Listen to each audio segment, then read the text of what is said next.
Okay, am I the only one having an issue with the intro here, or is it just you guys? Or is it just me?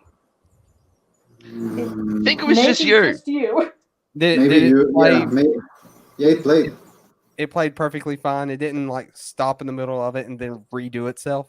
Nope. No. No. Okay, it is just me. Okay, well, that's a great way to start off the first stream in like how long? Over a month? Yeah. Yeah, It's, pretty much. yeah, it's been at least a month. And about that, hello there, everybody. Welcome back to the Force Collective. We're finally back. We're We back still exist. after a long break. And when I say break, I mean it wasn't because I took a break, but something broke. My computer. And I think I tweeted this out, so I won't spend a lot of time explaining. But basically, old computer died, got a new one. This time it's a desktop and it's more powerful. It's a lot better.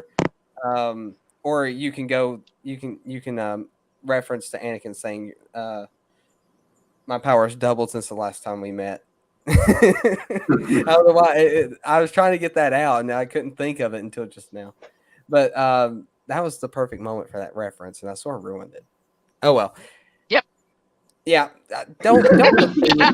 Don't agree with me. You're supposed to, support me and be like, "Nah, it was perfect." If he's not with you, he's against you. You have you. How long have you known me? This is not I mean, the stream you come to for emotional support. Okay. I see how it is, and you guys call yourselves my friends, or at least I hope you do. Oh gosh. What? What? Huh? Explain yourself, Sir AOA. What? I was running with the joke. Uh-huh.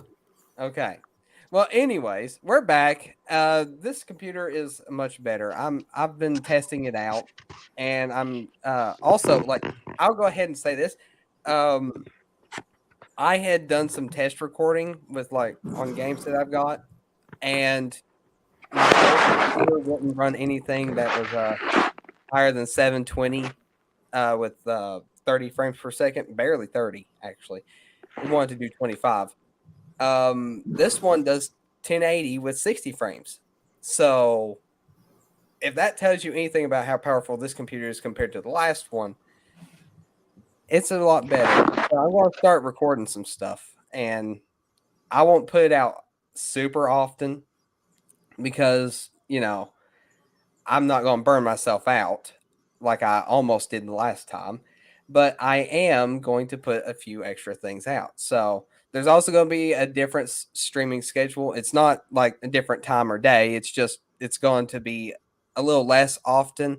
It's going to be every other week. I know I'm springing this on all of you guys right now too. It's going to be every other week because I'm going to do, if I can keep up with it, one stream one week and a recorded video the next week, and then just keep repeating the process over and over. Because, like I said, I don't want to burn myself out, and I also don't. Yourself out already. Well, I guess the computer wasn't as powerful as he thought. Oh, what's the? Don't ask what just happened. Okay. We You don't did talk. you did keep the warranty receipt, right? Look. It has nothing to do with that. I just I made a mistake. Press the wrong button. Yep. Yes, I literally pressed the wrong button. That was my fault. I'm trying to get the image back on screen now. Why it ain't showing up again, I don't know. Man, this is 10 out of 10 best streaming. Okay, you guys are lucky to be here. Yeah. Yes. Yeah, you guys are so lucky. Why can't I get it back up? Oh god.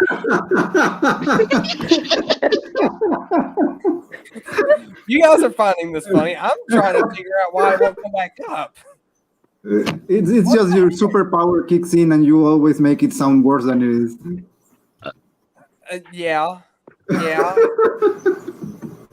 Gosh, man, why can't I get it to work? Am I going? See, I have it. Okay, Because- you know what? I'm not going to Because we're on explain. stream, it had to It had to do it right crash. now. Yeah. Yeah. It had to do it right now. Well, dang it. I guess I'm going to have to do it this way. I didn't want to have to because it's going to show the little scroll bar at the bottom, and that bugs me. But I'm going to do it anyway. Okay. This isn't what I did originally. I had it set up differently. That little gray scroll bar is going to bug me. I got some weird OCD for that. I don't know why. Anyways, before I got myself rudely interrupted by myself being dumb, what was I saying? I can't remember what I was saying. You were talking about your new computer Oh, and the new yes. schedule. Yes. Where did I leave off? I know I mentioned like every other day or every other day. Oh gosh. I think Every other week. every other week. Yes, a stream every other week until I feel like I can manage the time better. But I'm not going to do a stream and a video every single week. I tried that. That is rough because I got to do all the editing myself, and it's fun. I like doing it, but like, man, that's a lot though, especially if you do longer videos, which I like to do at least 30 minutes or around that. But maybe I should try to do shorter ones. I probably will. I'll see how it goes. Maybe I'll go back to streaming every single week. I just want to get I don't want to start off with too much. I just want to get a feel for everything and then sort of feel my way up, and maybe I can manage my time much better. By the way, we have a sponsor. I'm done talking about my problems and stuff. So we got a sponsor. Sponsor team has been working hard on their ads, and they've had a long time to mull over this one to really perfect it. Okay. Yeah. And I'm sure that this will be the greatest sponsorship we've ever had because they don't ever stop working. They never This do. is like I gonna don't be the let them. Riva of sponsorships. Yes. The Oh, bestest yes. ever. Yeah, bestest ever. So, with that hype out of the way, how about you go ahead, sponsor team, and lay it on us? Thank you, Shade. Today's sponsor for the Force Collective is Alderaan Communicators for all your holocall needs. These units need very little maintenance. You can just stuff it in a box and it will work fine after 10 years. And rugged? You can have it dropped on the ground, walked on by a dozen people, and all you have to do. Clearly, he wasn't using one because Yeah. now I don't hear him. Seems like his communicator broke. Can you hear me now? Yes. Yes, we can. Is that a question you would have to ask with those Alderaan communicators, or are you not using one right now? Well, it's for hello calls, not for mics. Ah, okay, that makes sense. Should I start from the beginning? Nah, just continue on. Let's just continue. I have no idea where we ended. Well, okay, you know what? Since you're going to fuss about it, how about you start over? Go ahead. Righto! Today's sponsor for the Force Collective is Alderaan Communicators for all your holocall needs. These units need very little maintenance. Or you can just stuff it in a box and it will work fine after 10 years. And rugged? You can have it dropped on the ground, walked on by a dozen people, and all you have to do is plug it in, back in, and it'll be.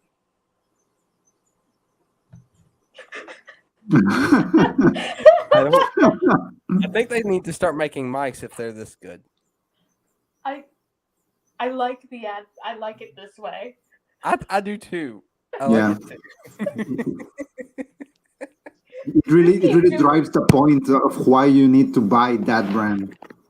That could be part of the advertising campaign. You never know. Back to you, Shay.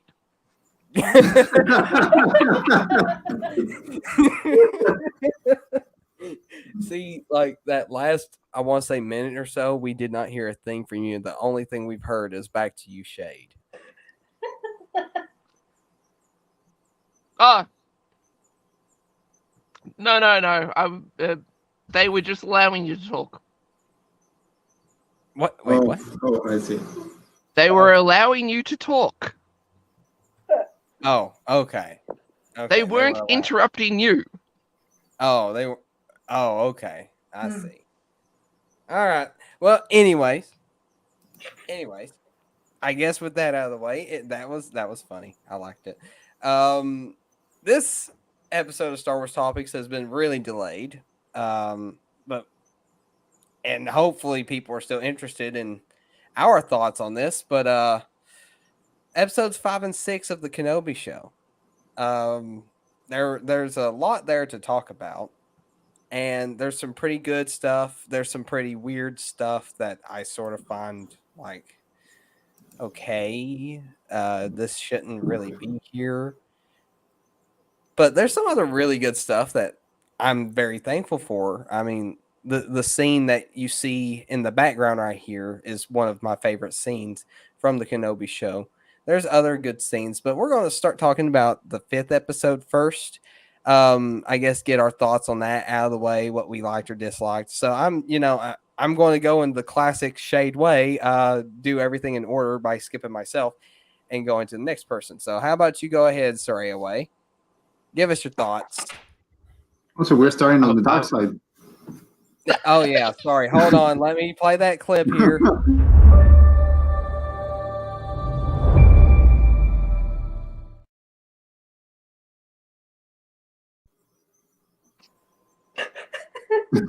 Are we doing 5 and 6 together, or are we doing 5 and then 6? I mean, what do you think? Do you think we should do that? If you want to do Maybe it that way, that's fine. I don't care. It may make more sense to combine them. Sorry, say that again.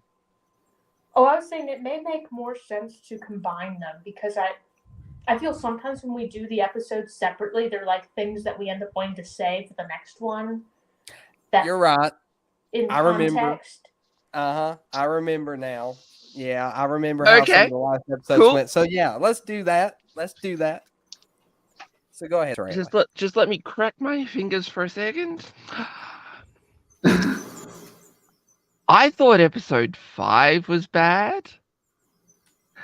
6 was garbage. But let's start with 5. How do you really feel about them? Yeah, how do you really feel? I would like to push. Well, let's put it this way: I'd like to push all of Kenobi into the pits of Mustafar. That's a pretty bad place to be, pushing them into. I'd like to know why. Tell us why. Okay, well, let's just go through episode 5.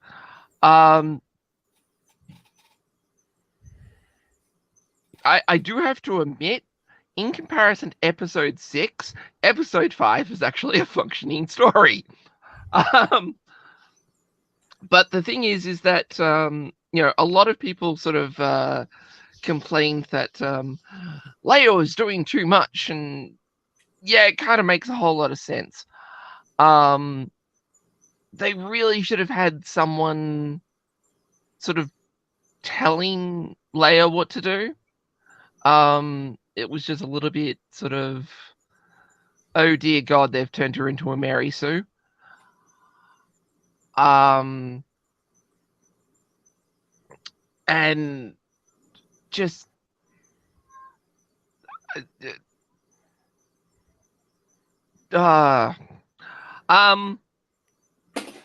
episode 5 felt very much like I had Kathleen Kennedy sitting behind me going, "Are you scared? You should be. Oh, you should feel that as well. that's a very moving moment. Like when the what was the double agent's name? I can't remember. It's been a while since I've watched it. Same here. The only thing I've watched recently on Kenobi is the final fight between Vader and Anakin, or Vader and Obi-Wan.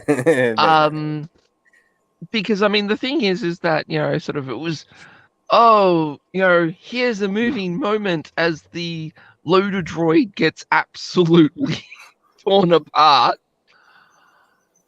and then and then she sets off a thermal detonator and just raises it in the air and holds it there.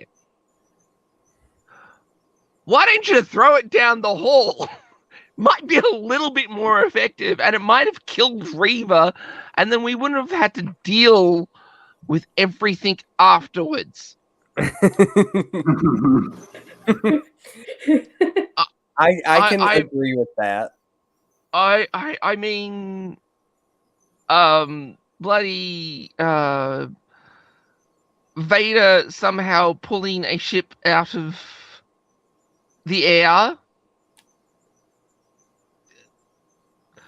There was a funny video that someone re-edited afterwards, and it was from episode 5 of the movies, where the Millennium Falcon was flying out of the Hoth base. Yeah.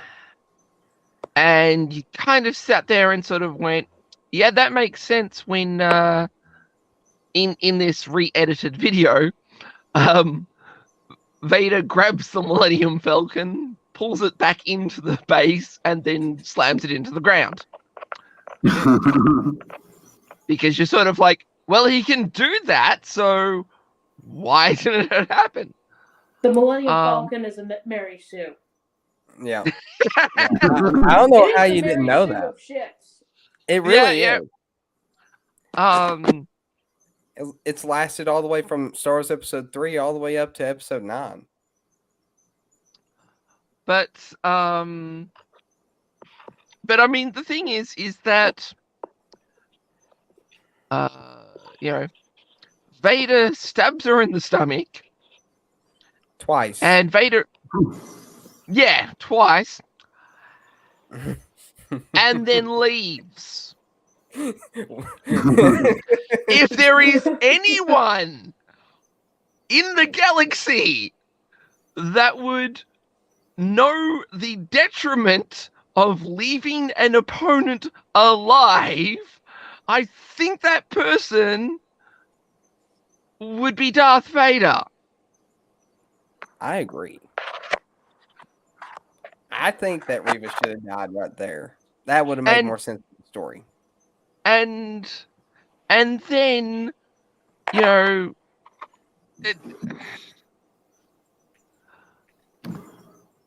I'm sorry, it wasn't a great, massive reveal that the Grand Inquisitor came up and was alive. that wasn't going to be shocking. No. That they really should have, maybe in episode 3 or 4, maybe have just shown him in a Bacta tank or something.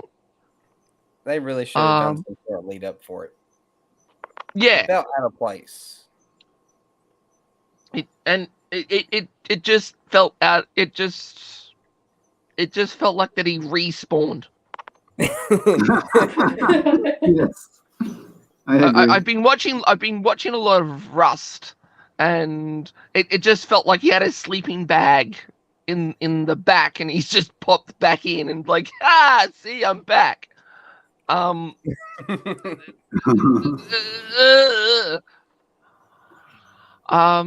of course, when I'm bleeding out from the stomach, a possible mortal wound, I make sure to look around and find pieces of metal and then plug them back in so I can watch a freaking holo recording. That's those Alderaanian holo communicators right there. Yeah, I Yeah, know. and- They're really good. Yeah, and she's seen it. She's just like, oh, wow, I'm dying here, but man, this is my chance to get one of those Alderaanian holo communicators. I don't think I can pass this up. I don't care if I'm dying or whatever. Yeah. I need it. And I mean what's actually worse is that I have to remember. I think I'm sure. Hey, I know. I just realized. Yeah. No. Bale didn't say Kenobi or any other name, and yet somehow she knew that she needed to travel to Tatooine, but then again, it was Bail Organa, so maybe. Yeah, it was I'll give her that. Just then I sort of clicked on. Oh wait, Yeah. hang on a second. Bail Organa. Yeah. Yeah, she knows who she kidnapped from. She knows who she kidnapped from. Yeah. But if I thought episode 5 was bad, episode 6 was an absolute joke. There was just this image that we see here was probably the only redeemable scene. Out of the entire episode. The lightsaber duel was garbage. The contrived getting them on the planet was garbage. And what was actually worse, and I don't think anyone really I haven't seen anyone say anything about this, but how did Kenobi find, strength to do a ray and raise a whole lot of boulders and throw it at Vader? He did it through his attachment to Leia. Just completely just screwing up everything. Just what now, one of the main reasons why it's so utter crap is the simple fact that through attachment he's found power, and then 10 years ago he says to Luke as a Force Ghost, essentially attachments are bad.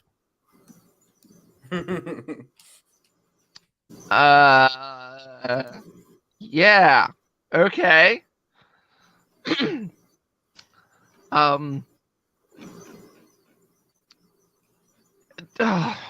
Just so much canon breaking crap. Essentially just to have the most piss weak lightsaber battle on a dark planet. The just everything about that fight was just second rate, and it was meant to be built up as the fight of the century. Well, I agree with you that it wasn't the fight of the century, but I enjoyed it. But I'll get to what I think later. You continue. But I mean, the thing is that comparing it to the battle on Mustafar, this was just like there's no comparison. There was just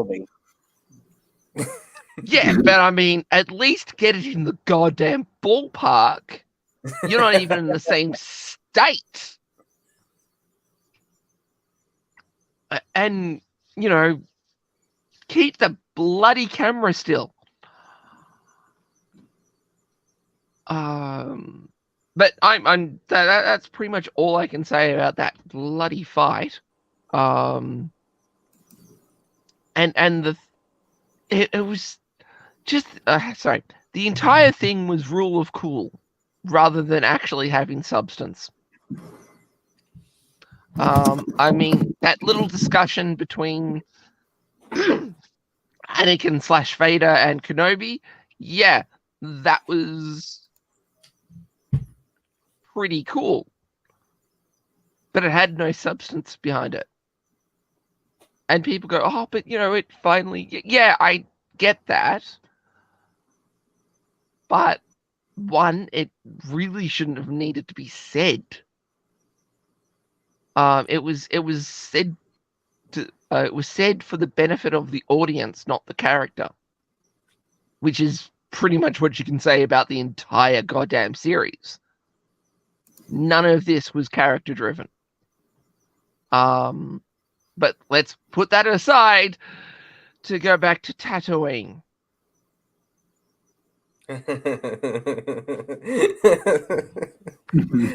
This whole oh gosh, look, I am not even gonna say this is I was about to say Desu. Desu Ek Machina.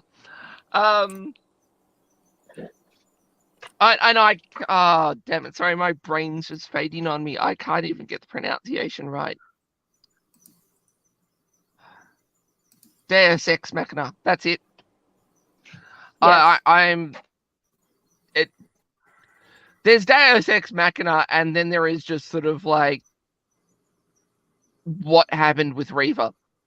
It's an absolute goddamn joke, let alone, how the hell did she get off the planet? great. I mean, question. this is making the Empire look so incompetent. Well, sorry, the entire series makes the Empire look just levels of incompetent that makes their actions in the OT just seem so much on point. Why would you leave a ship behind for Reva to get out? Even if you weren't going to take the ship, you would blow the bloody thing up. Mm-hmm. And, let's not forget, she's got a bloody gut wound. There's absolutely no way she would be able to, probably get out to the Skywalker farm. But B, there is absolutely no way in hell she would be able to wield that lightsaber. I don't know. I don't know what bloody drug she's on, but damn, they're good if they can. If they can, get away with that pain. Oh! Don't tell me there's like Sith healing. You never know. According to the Grand Inquisitor, there is. He said to her that he survived on hatred. Yeah, you got to take that into account now. The amount of hatred he has for Reva, just like we do for her character. But I mean, the thing is that a lot. But I mean, the thing is that a lot of her movements of her lightsaber would have stretched out would have contorted her core muscles in her stomach. Not to mention, Owen hit her like once or twice in that area too. Yeah. And she's like, pain, I'm gonna kill you anyway. And a lot of people said, oh, it was so good that Luke didn't get to see the lightsaber. He saw the bloody lightsaber. There was absolutely no way that he would not have been able to see the bloody lightsaber. I don't believe they did. I think he was already on the ladder. No, and almost he out was. before- He might have been on the ladder, but he was looking at the door when the door opened. Okay. True I enough. might have to rewatch it, but I'm pretty sure just everything about that, just everything about everything that happened on Tatooine, about the only thing that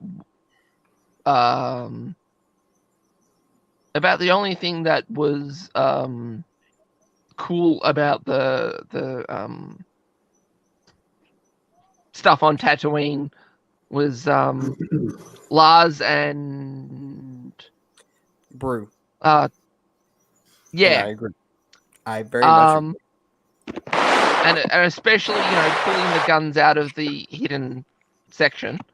I so agree. Though, to be perfectly honest, they're farmers on a really dangerous planet. Why the hell would they be hiding their guns? True enough. Why would they hide their guns? You'd think that's something that they would keep out, Well, at least in a locker that, Luke couldn't get open pretty easily. True. But, the weapons really should have been easily accessed. And to put it really simply, no, they shouldn't have stayed and fight. They should not have done that. They should have just got into a speeder and pissed off. They really should have.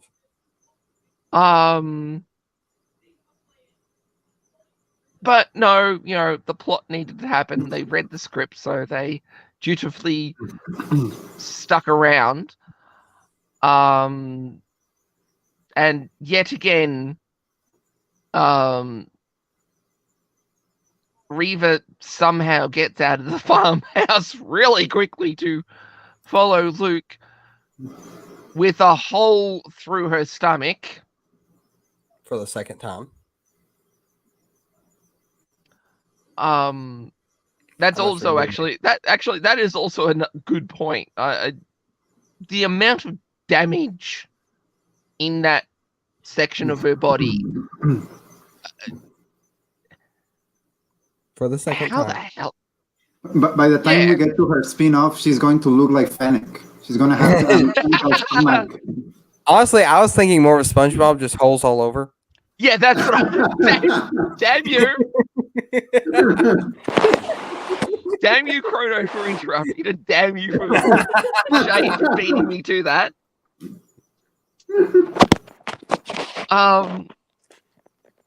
But just and of course, General Grievous, just not as cool. and of course, what stopped her from killing Luke? Actually, the better question is, why was she wanting to kill Luke? Because she knows who he is somehow. I keep forgetting somehow it's a very big word. In but I mean the thing is that her vengeance is her want of vengeance is based around Vader. That also, Anakin. You know what? Yes. You know what? What if it just hit me? So I get that the point is that it's because of Luke's connection to because Luke is Anakin's son, all that stuff. But what if in actuality she wasn't aware of any of that connection at all, and she just saw this random, hollow recording, just referencing just a random kid on a Tatooine, and she just decided she felt like killing a kid, and so she just, just came all that way. Like she's following the path of Anakin. Oh, you mean not even that. She just decided she randomly wanted to kill a kid and just decided on a random planet. Exactly. She's following the path of Anakin. Okay. Let's have, We have the expert here. Shay, do you think that's what she would do? Nobody the can thing really is that be Anakin, okay? I mean, we get multiple scenes of him killing younglings and young people, or the implication that he had put one of them in that citadel or whatever with its training hat still on for whatever reason. But yeah, Anakin has really went on a rampage for younglings, and I am the expert when it comes to that kind of thing. And you know, always consult me when there's younglings and Anakin both involved. But the thing is that to the galaxy, there is no connection between Luke and Anakin or Vader. That is very true.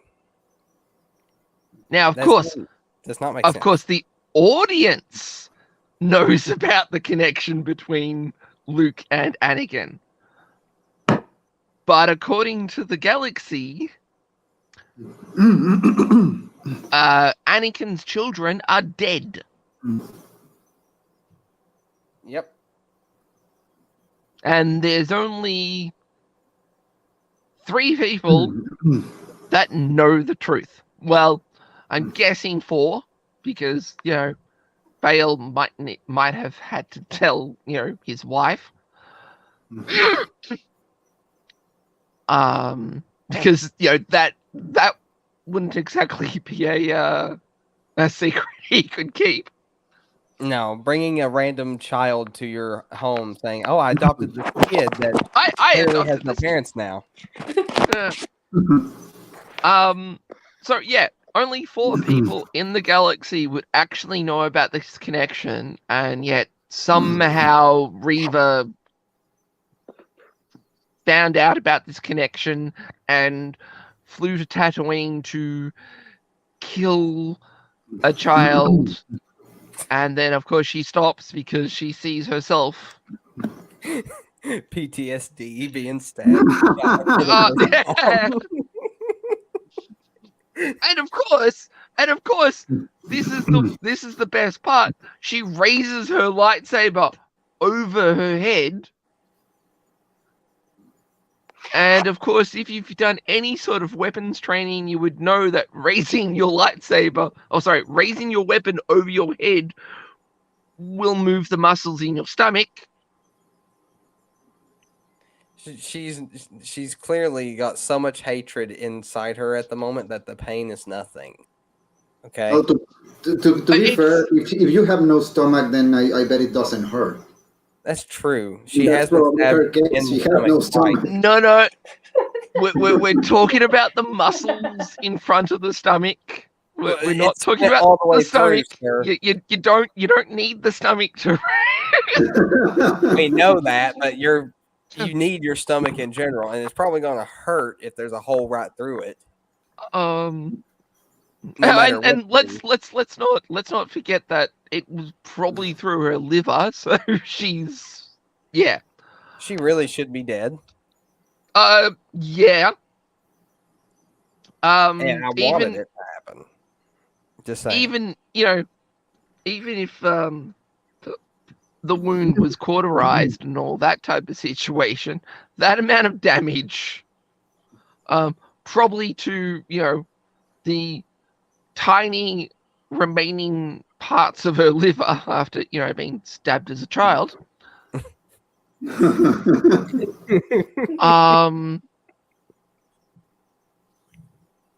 So by her spin-off, she's going to be like Saw Gerrera. Yeah. Yep. There you go. And you know what that actually means, though. What does it actually mean? Han Solo would have survived if he hadn't have fallen off the bridge. Oh gosh! Now, you're so right. He may still be alive in you. Yeah. You never know.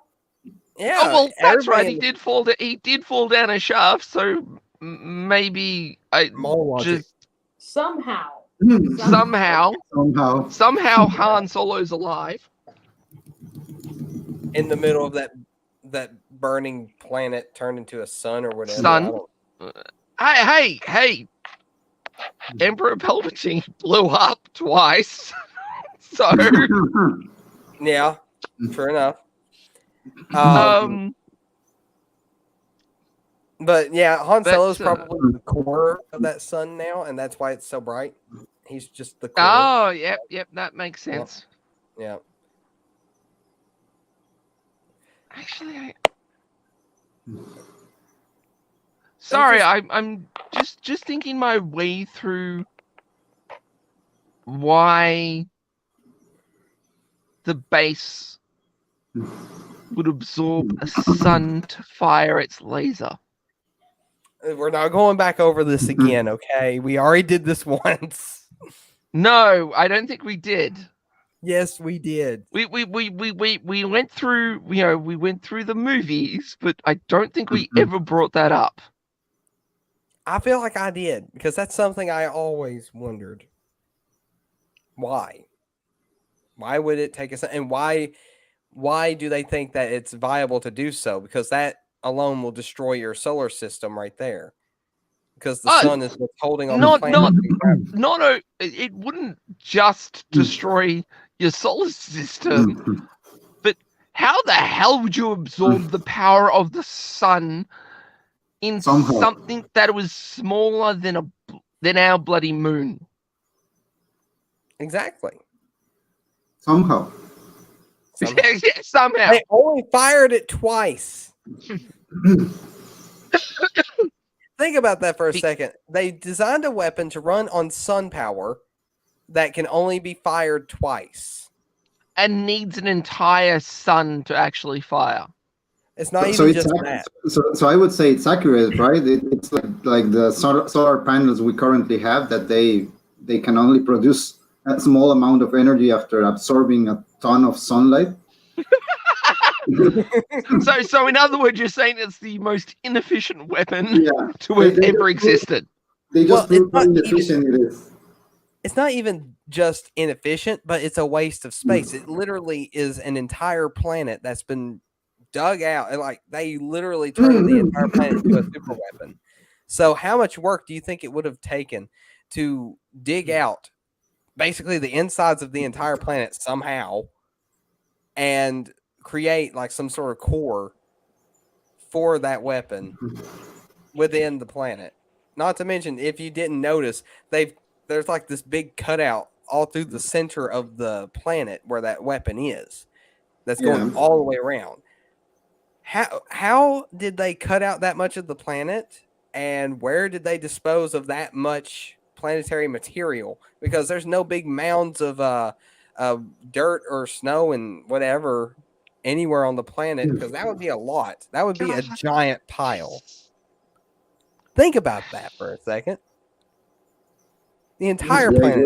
We're going to be here for 4 hours. See, this is why Kathleen Kennedy needs to be fired and has nothing to do with any Star Wars material. Actually, I'm sorry, I'll go one better. She shouldn't be anywhere near films, period. Not anymore. I completely agree. Just absolutely incompetent. She was fine back in the day, but nowadays she is awful. Well, see, the thing is that she only had to deal with the money. Yep. And that's probably the best place for her, to only deal with the money and let someone else, do everything else. Because so far, everything that her name, anything that her name is involved with creatively is shallow as a monolayer of water. It is just that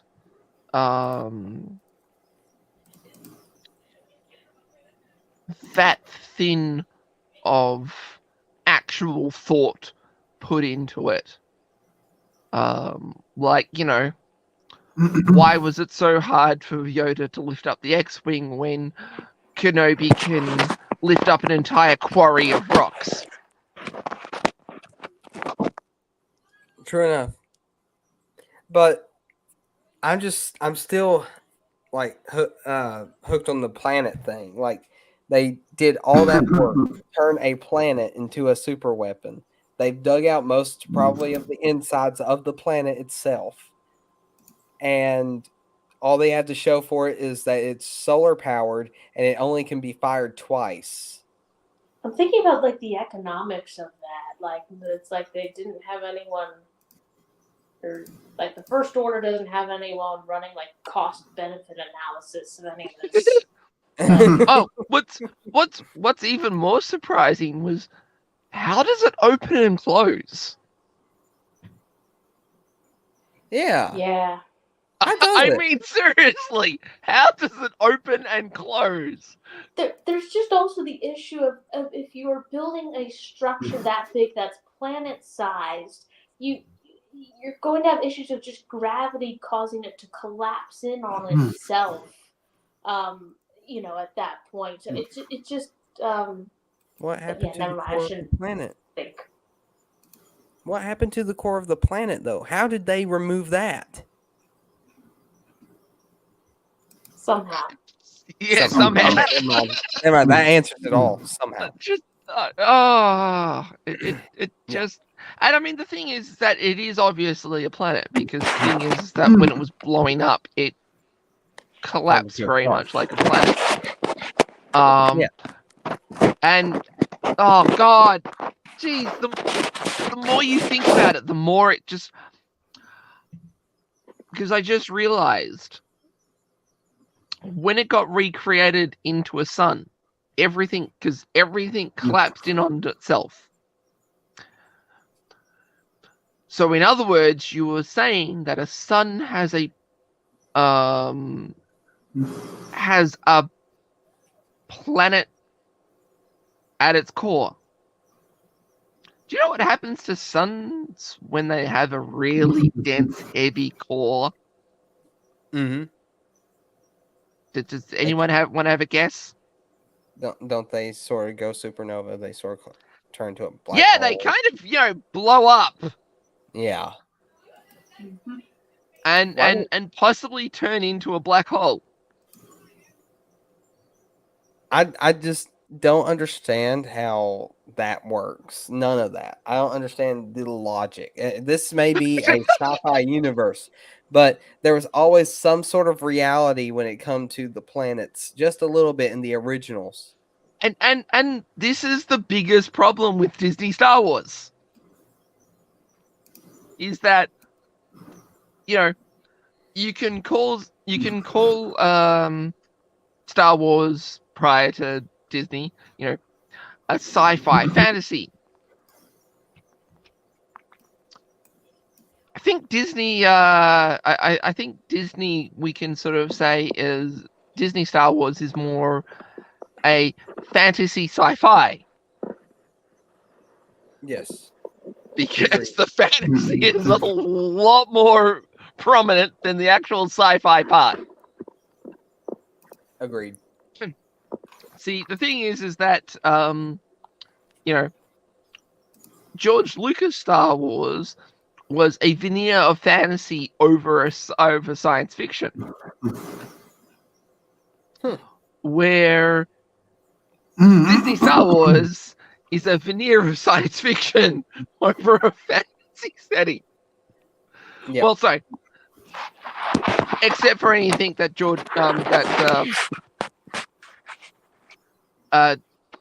Dave and John are working on. Yeah.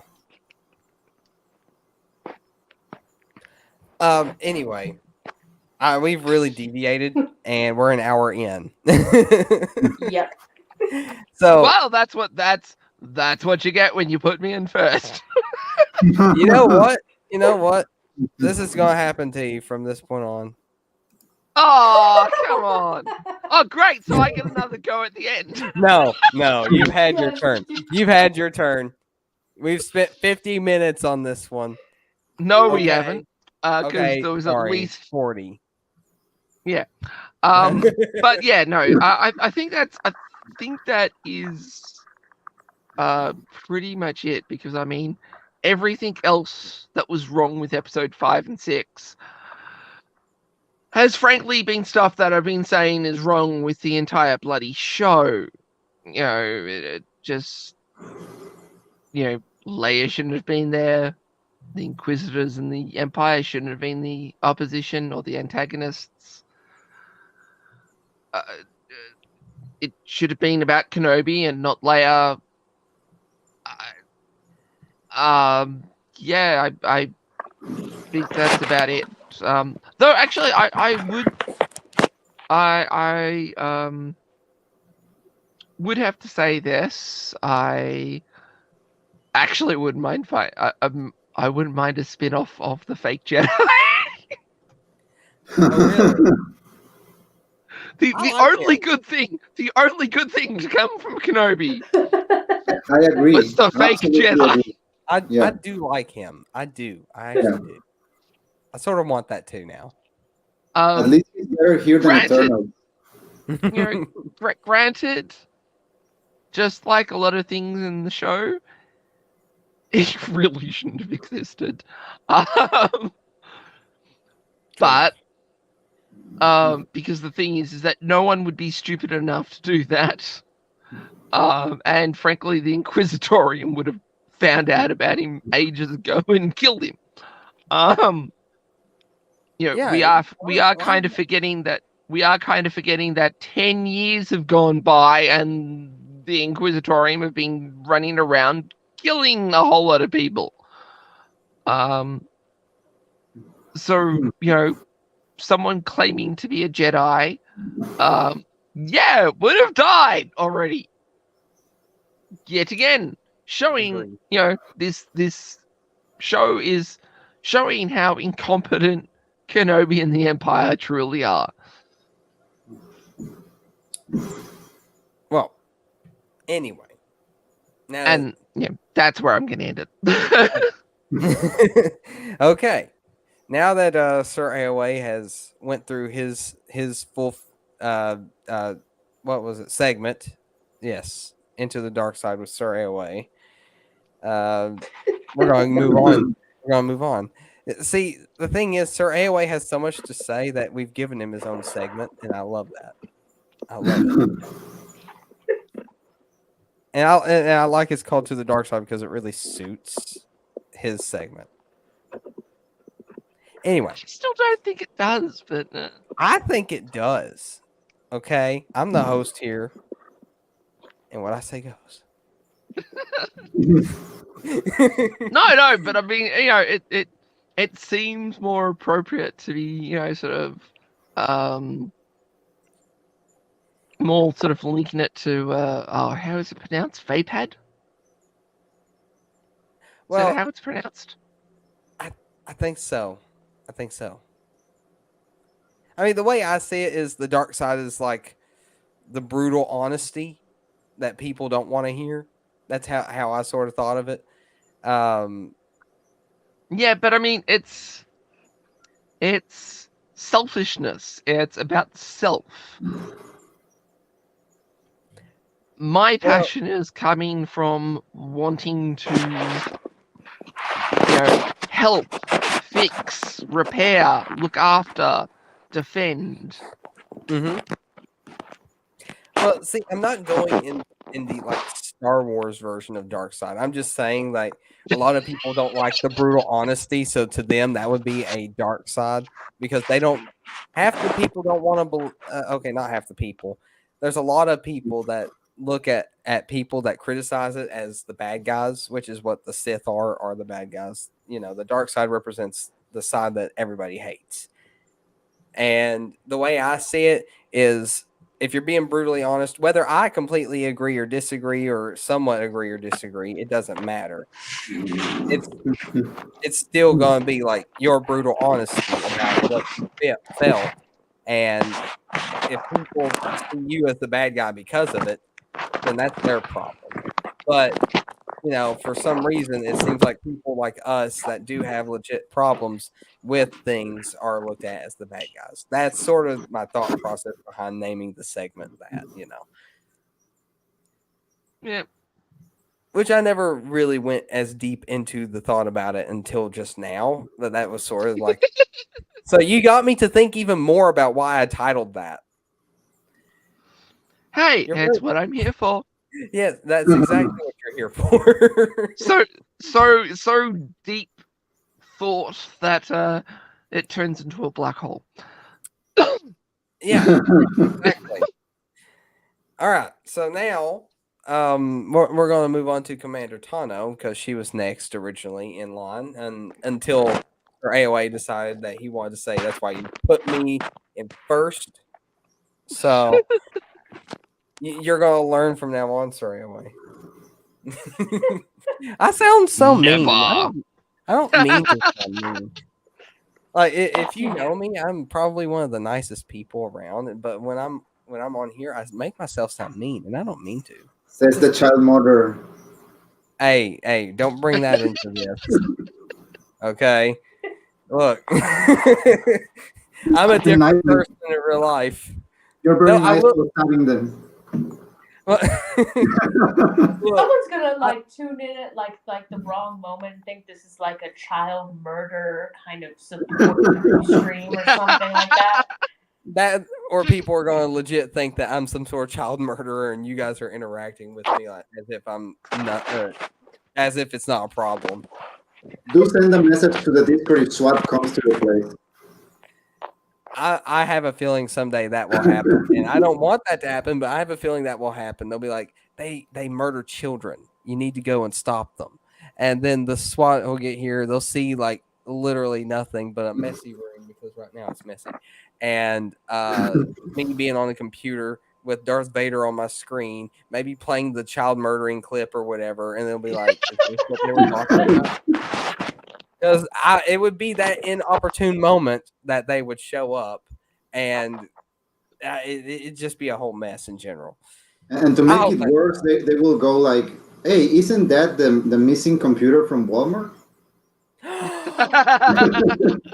The missing. Well, the thing is, I paid for it, so they better not think that. Hopefully, nobody said I stole that. Seriously, I had my eye on this computer for like weeks, and it got clearanced down. So I was very. It got moved to clearance by you.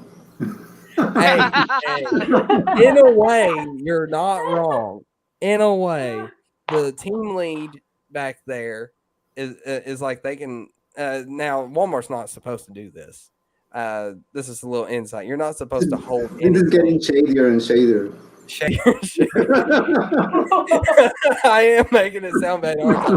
Look, Walmart's not supposed to hold things, but team lead is like, okay, I just won't put it out there, and that nobody will be able to buy it, and nobody did. Nobody bought it because it wasn't put out there. The day that went on clearance, I bought it because it wasn't going to go on clearance just yet. And I think I tried to explain that to you guys in the Discord, that I was waiting for this computer to be marked down. I was doing that, and the reason why is because he held it back there. There was only one of them, so he held it back there and didn't put it out in its spot to be sold. And like I said, Walmart's not supposed to do that, so I'm not going to say anything that will, get him in trouble, just in case. No, you're just gonna broadcast it over a stream. Hey, no, I'm talking about. I'm not saying who. I'm not saying where. I am not saying anything. Nobody knows which one that I went to. So, anyway, I'm not saying anything else. I will end up saying something stupid. I'm going to finally let Commander Tano speak. Go ahead, Commander Tano. What is your thoughts on 5 and 6? Oh my! Well, it's actually I'll start off with it's actually a good thing that you had Soraya go first, because the first thing that I was going to ask is like I was going to ask what happened, in those episodes. Now, I will say, I did remember that there was a fight between Vader and Kenobi. I remembered some basic things. So, well, sort of. There are some things I've forgotten, honestly. Even basic things that I've forgotten. And granted, it may be because just life stuff happening at the time that I forgot a lot of what had happened. And there were things I enjoyed in the episode. But yeah, the fact that I couldn't remember a lot of kind of key details about the final 2 episodes, which were, as I recall, kind of the most important central to the plot. The fact that I couldn't will tell you something. Mm-hmm. Yeah. And so I'm maybe a little, and once again, my take's a little different. So there was stuff in those episodes that I genuinely enjoyed. Like, and once again, I'm probably Disney's target consumer. Like, I'm a little bit easier to make happy. I, for the most part, don't know. I'm not as good of a nitpicker. Like, that said, I did notice, even though I don't notice this cinematography stuff and like how camera angles, I was noticing at the final episode. I was like, is the cameraman okay? I was feeling like they weren't okay. And it's like if I'm noticing something like that, then that tells you something. Once again, I am Disney's target consumer. I will just consume, like, I'm like, ooh, Anakin and Kenobi moments. I'm in this emotional, whatever, and I can ignore a lot of stuff if you give me little things like that. Give me this. I noticed that. Even I noticed that. So they'll just tell you, I noticed it. That's something. So there was stuff that I enjoyed a lot. Like I thought it was fun, like the moment when Vader was just toying with Reva, when she was trying to kill him. I was just like, oh, this is great. Like I very much enjoyed that as well. I was now. So there was stuff I genuinely enjoyed. I'm as non-hostile of an audience as fine. I think Soraya covered a lot of the nitpicks, and I think there are so many people who've discussed all these kind of more granular sort of micro level things. So I'm not going to repeat any of that. I'm going to kind of keep my thoughts to just a couple macro things that I don't really hear talked as much about. And it's mainly 2 things. Well, and then a third, kind of a little epilogue thought. So first, about the last 2 episodes. Both the miraculous survival of the Grand Inquisitor and Reva from, lightsaber to the gut, being shish kebab by a lightsaber. Okay. And I get that the justification offered in the story is that, well, if you are so angry and full of rage and hate that you can kind of make yourself survive and live. Now, I get where they're kind of part of where they may be kind of getting this from is like the Clone Wars and like Maul's survival being cut in half, and I guess there are some people thinking, well, if that was okay, if people accepted it when that happened with him, then therefore it should be fine if we do it with these characters. What I'd say to that is, and people won't like this answer that I'd have to, but whatever. It's how Maul is kind of placed as a character. He's like Milton's Lucifer. He's kind of a unique and special, character. It's that event of his surviving. It's kind of how it's kind of pitched. Is it's this very unique once in history kind of supernatural event, and he's kind of like this devil figure that wanders around in the story. this isn't meant to be a commonplace thing where you get you get a lightsaber stab and you get a stab and you get a stab and you get to survive and you get to survive it. Oh, it's like that's not Everyone gets to survive. yes, that's not how it's supposed to be. And that similarly, you can only have in a story, you generally can only have one devil in the story. You can't have if you have a whole bunch of them, it's like it just dilutes it. So I would say that's the reason why people, like, I can accept that with Maul, but I can't with, say, these other more minor characters. It's just, especially when you have it happen to two characters in one show, survive lightsaber to the gut. It's Not to mention one of them did it twice. Yes.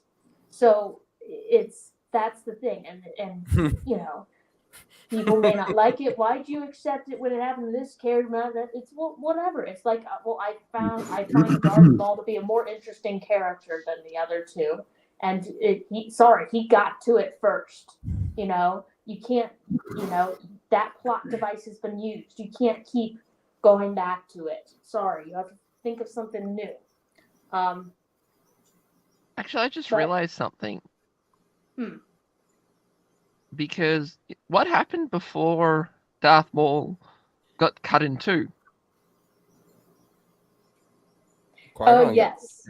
He stabbed Qui-Gon Jinn in the stomach. Oh, yeah, I was going to mention this earlier.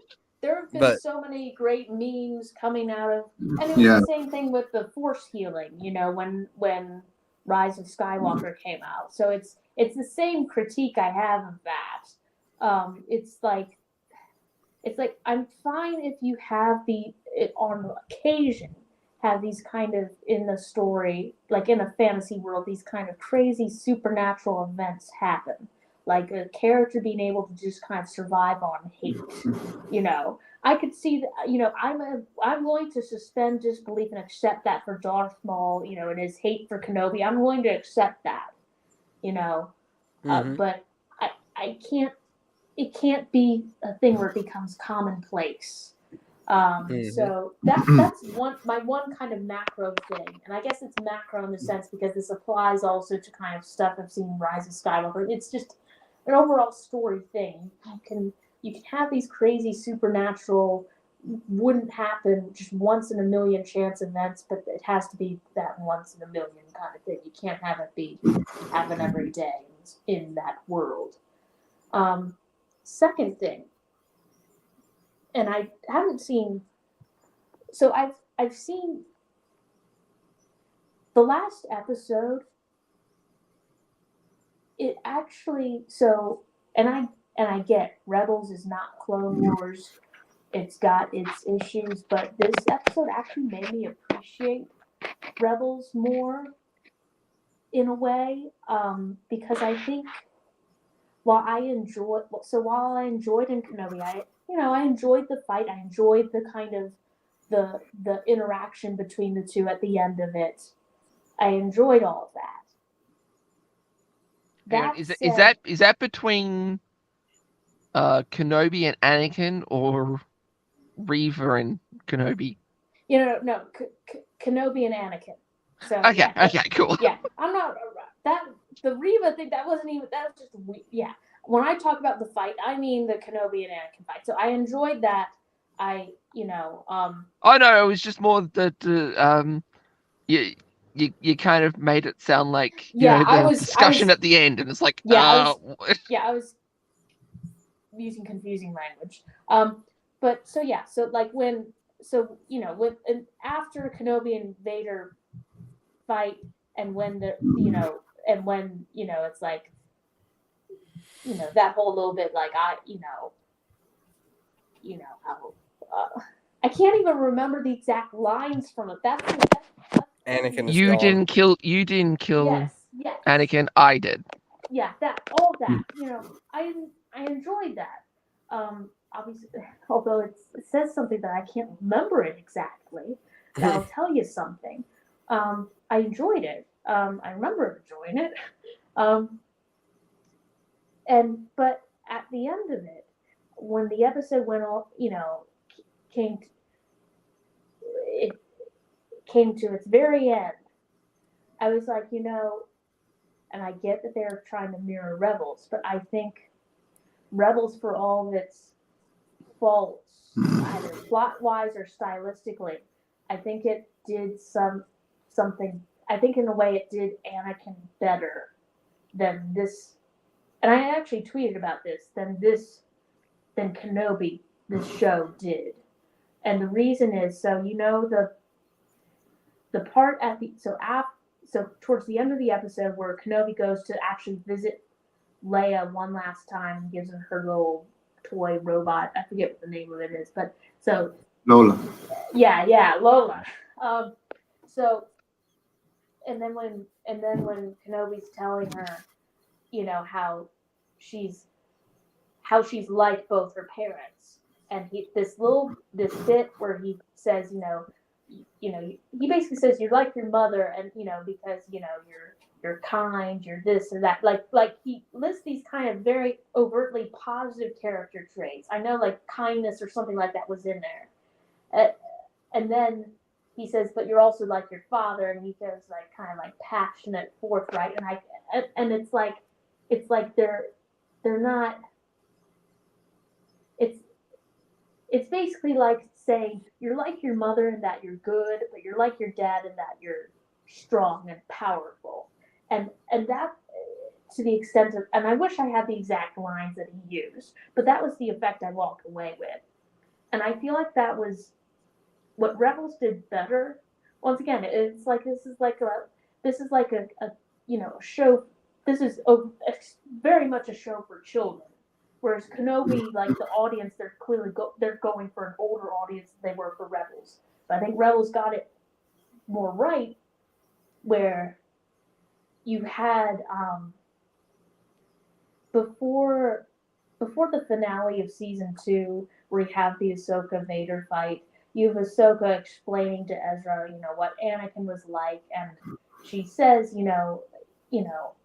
like Ezra's like, oh yeah, Kanan told me he was like the most powerful Jedi that they had in the Order, or whatever. And then Ahsoka's like, yeah, he was definitely powerful, but what most people won't tell you is like how kind he was and how good he was to his loyal he was to his friends.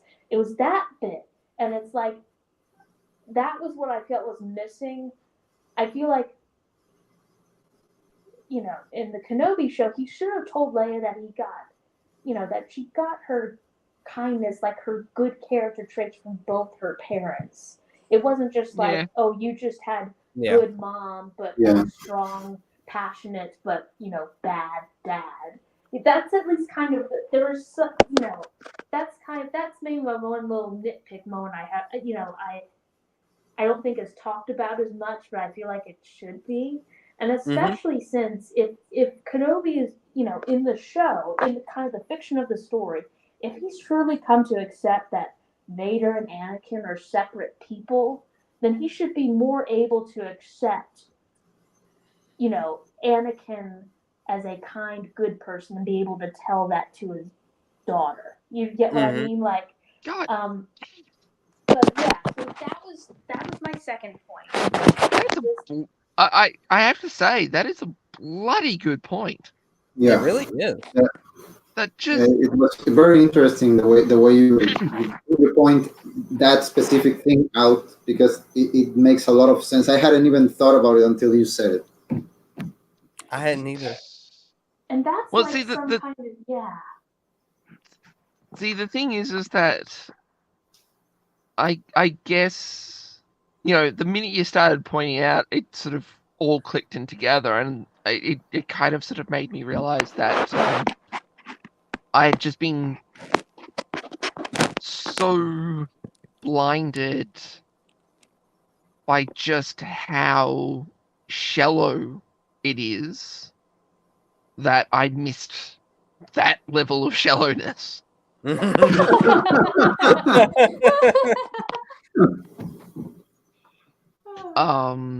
Because it's just, because by the time it gets to the end and you're sort of like going, oh God, he's back on Alderaan again. Why? He just, Reva's out there and she now knows why are you leaving Tatooine again. I guess because I was in that mindset. Yeah. By the time it all ends, you are in a very difficult position to try and get many of what the show is throwing at you, because you're already checked out. Like, this sucked. I'm out of here. And it's like, even if they have something good to show you at the end, you're not there to see it. Hang on. I realized why I missed it. I realized why I missed it. Why? Because I was really drunk at that point. That makes sense. I just needed more drink. I think that's also one of the other reasons why. It's because I was more focusing on the next drink I was wanting to have rather than the actual what they were saying. I feel bad for your liver.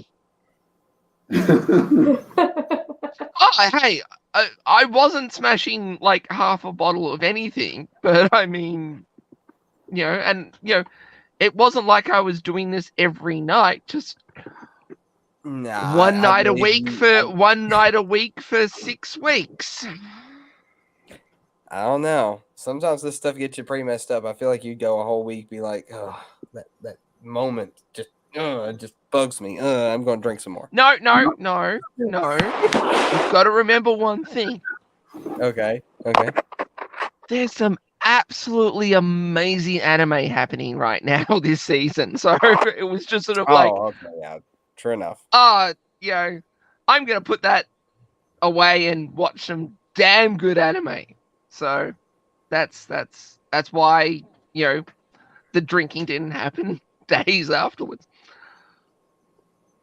And plus, your liver is very happy that Andor got pushed back another month. No. Andor needs to be did? pushed back another year. Oh, really? And completely rewritten. Oh gosh. It did? If everything everything that everyone is saying about it, if it's, and this is coming from, the actors and the writer, if everything that they're saying is actually true. Oh yeah, I know what you mean. Yeah. It should absolutely, it should be Batgirl. Yeah, it should be. Andor should be Batgirl. Batgirl. Oh, but they already released a new trailer though for it. You know what's scary should about that? Oh, sorry. Yeah. They should do what Zaslav is doing. Just Batgirl Andor, and then sit down and actually have a plan for the next goddamn 10 years. And fire Kathleen Kennedy and everyone that's associated with her. True enough. What I was gonna say is what's scary about all this, and I haven't been keeping abreast much because stuff happening in like bar prep and all that stuff, so I haven't been keeping track of anything. But what's scary is that Andor is probably at this point the show that has probably the best chance of being decent because it's not centered on like a legacy character, you know what I mean? Like, yes, there's something about like when if they're doing a show about Boba Fett or Obi-Wan Kenobi or you know what I mean, like that it just seems to like attract them. According to what they have been saying, the only character we're going to see that matters over there is Mon Mothma, and I really don't think they can ruin her. Yeah, no one cares about her. No. It's not so much. It's not so much that no one cares about her, because that's not true. It's just that she's had less screen time than bloody Boba Fett. True. That is very true. And And when she And showed the up in thing is Rebels, she screwed up everything. I mean, she was shown as a failure.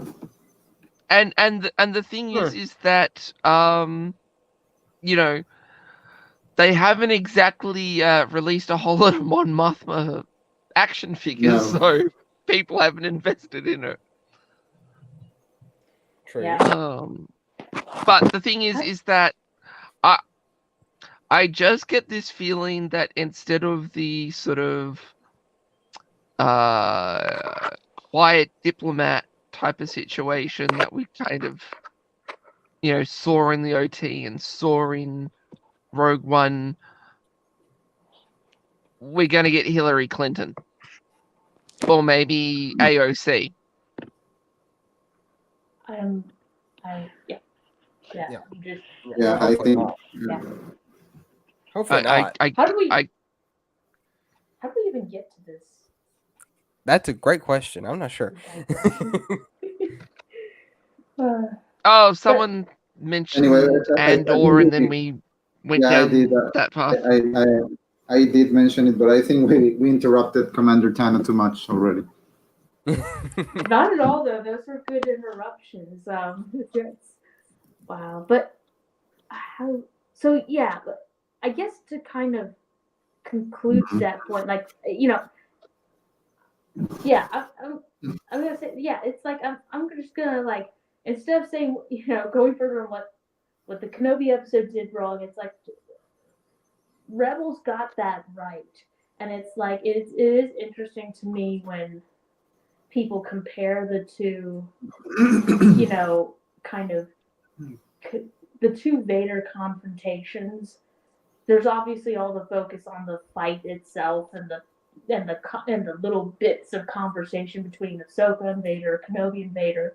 But I think also you have to factor into that comparison. It's just it seems like there's just kind of I don't know if I'd call it missed opportunity or someone didn't just kind of fully do their research and have a plan, think through, Anakin's It's character. competency. But yeah, it's just interesting to me because it's like Rebels once again. It's a goofy show at times, and but it seemed to have done its basic research and understood Anakin much better, in my view, than Kenobi did. And so yeah, I'm kind of like, it definitely makes me appreciate that show much more. So there's a positive there, I guess. But yeah, the final thing I was gonna say, and I guess it's not really related to an assessment of the episodes themselves, but it's just kind of something this may need a whole another stream, frankly, this topic, but I'm kind of wondering now that it's all over and it's like, and once again, like I said, it's like there's a lot where I just can't remember. And then that shouldn't be that where I can't remember stuff from an Obi-Wan Kenobi show. Like who would have thought, and that's the thing, it isn't like, it's just kind of like, I guess I shouldn't have that kind of apathy. That's almost worse if you're thinking from Disney's standpoint, from just a business standpoint. What's even worse than people not liking your show is people forgetting it. That's worse. So hostility is better than being forgotten in some ways. But I'm kind of wondering, and I did, weeks and weeks ago, I kind of put out a bunch of Twitter polls asking, I ought to dig them up, asking people, because what I was trying to get at is what's kind of going to be the zenith for Star Wars content? And have we already reached it with the Kenobi show? And I was asking, like, do you think, what do you think will get better viewership? Kenobi or the Ahsoka show or Mando season 3 or, all these different things. And I think people are pretty much agreed. The only thing that might stand a chance at getting more viewers than this show is maybe Mando season 3. Although I have my doubts for several reasons. Like, number one, it's season 3. You're not, this isn't, first of all, this isn't, Mando season 3, this isn't a legacy character, and we've already gotten kind of all the cameos, in season 2 that we're good, you kind of glutted people on that. Mm-hmm. So that I don't feel like you can rely on that tactic and much more. But also, it's season 3. It's like you've already built the audience for the show. That's about all you're gonna get. If you were going to, you get the new people in season. You get them in season 1, maybe season 2. But once kind of a show is kind of established or matured, you're not going to get anyone new. It's going to just be people who were there from season, there from the beginning, like loyalists to the show. I guess I don't see. And once again, there could be a show that does better in Kenobi, but I don't see that happening because this was the show that people, from. Hang on. Hasn't Mando already beaten Kenobi? Because I think from memory it opened really well. Well, sorry, it didn't open that great, but the last episode definitely did not. I think the last episode of season 2 did better than the last episode of Kenobi. Yeah, and I guess I mean kind of Zenith in the sense of like, it's only going to go downhill from here. And yeah, it probably is true that Mando 2 beat, or some episode in that beat Kenobi. That is probably true. And once again, it's like, it'll be hard to figure this out because I get how Disney, it's kind of a black box. So probably, with how this all works, and Disney is probably keeping those numbers close to its chest. But, yeah, I just don't see anything. I just see diminishing returns going forward for Star Wars, unless something changes. I don't know what that would be. Well, and that would actually be interesting. Like in the future, like say if just Lucasfilm just kind of it just dies. What happens to our? What do we stream about? True. I have no content. What do we do? What do we like? We have to then like reimagine ourselves. What do we do? Maybe pivot. Maybe pivot to Warner Brothers. Yeah, that'll be my next target. But I mean, the thing is that it's an interesting question, and I don't think we'll really have an answer until Mando season 3. Yeah. Because next is Andor. Does anyone know when the Acolyte's coming out? I've forgotten about I that. haven't cared that much about the Acolyte Yeah. to actually, to be completely I've honest. forgotten it existed. Yeah, me Yeah. too. It's one of those things that I wish I could, forget. But the thing is that depending on the schedule, it might be, Andor is definitely next.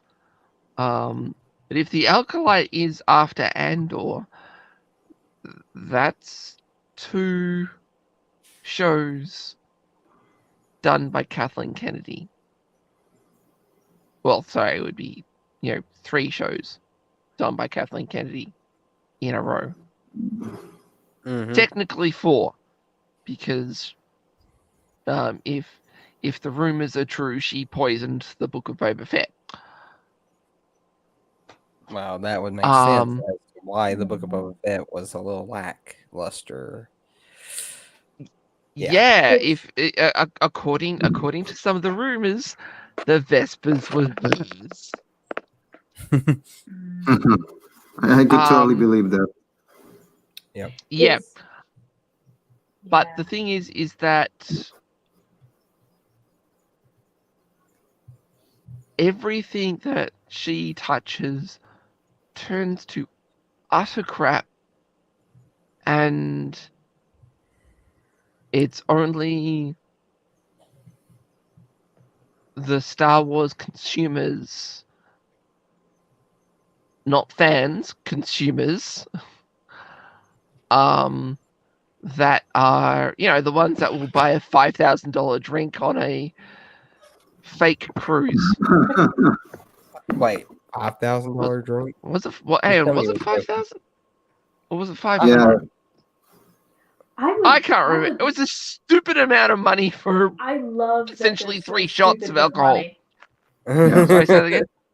I love that these people are so stupid with money, and I hope they continue that. Because yeah, it's I also I would love to. I need to, maybe someone's got this, but if someone doesn't, maybe I should. Like, I'd love to put together like a spreadsheet, and I get that it's probably Disney being Disney. We can't necessarily get accurate numbers on some of these things, but I'd love to have like just a spreadsheet of like say all the various Star Wars shows and their budgets. Mhm. Either for the whole show or per episode, however,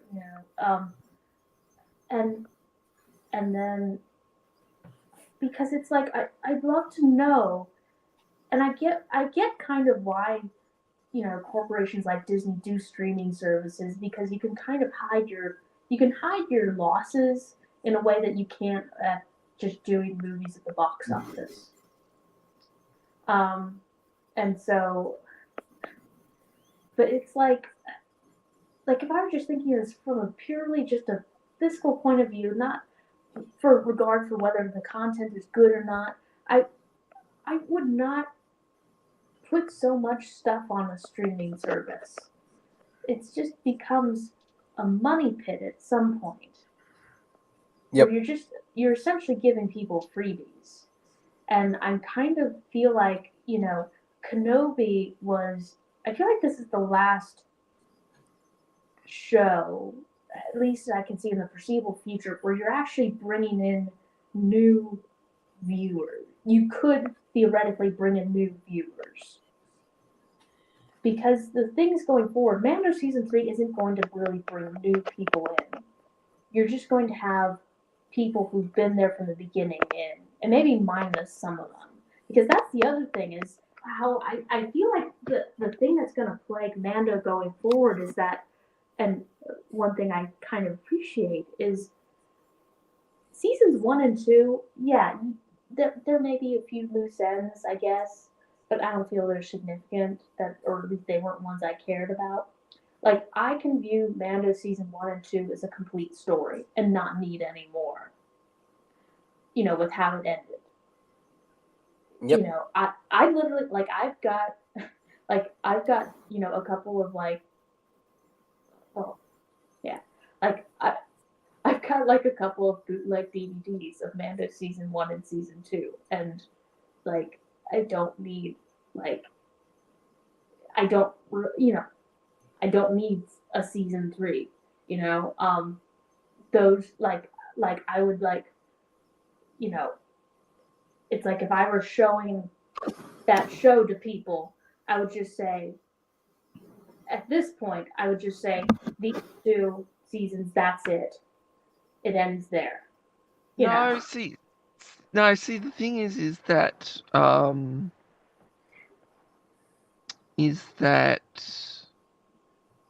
at the end of season 2, I could definitely see a season 3.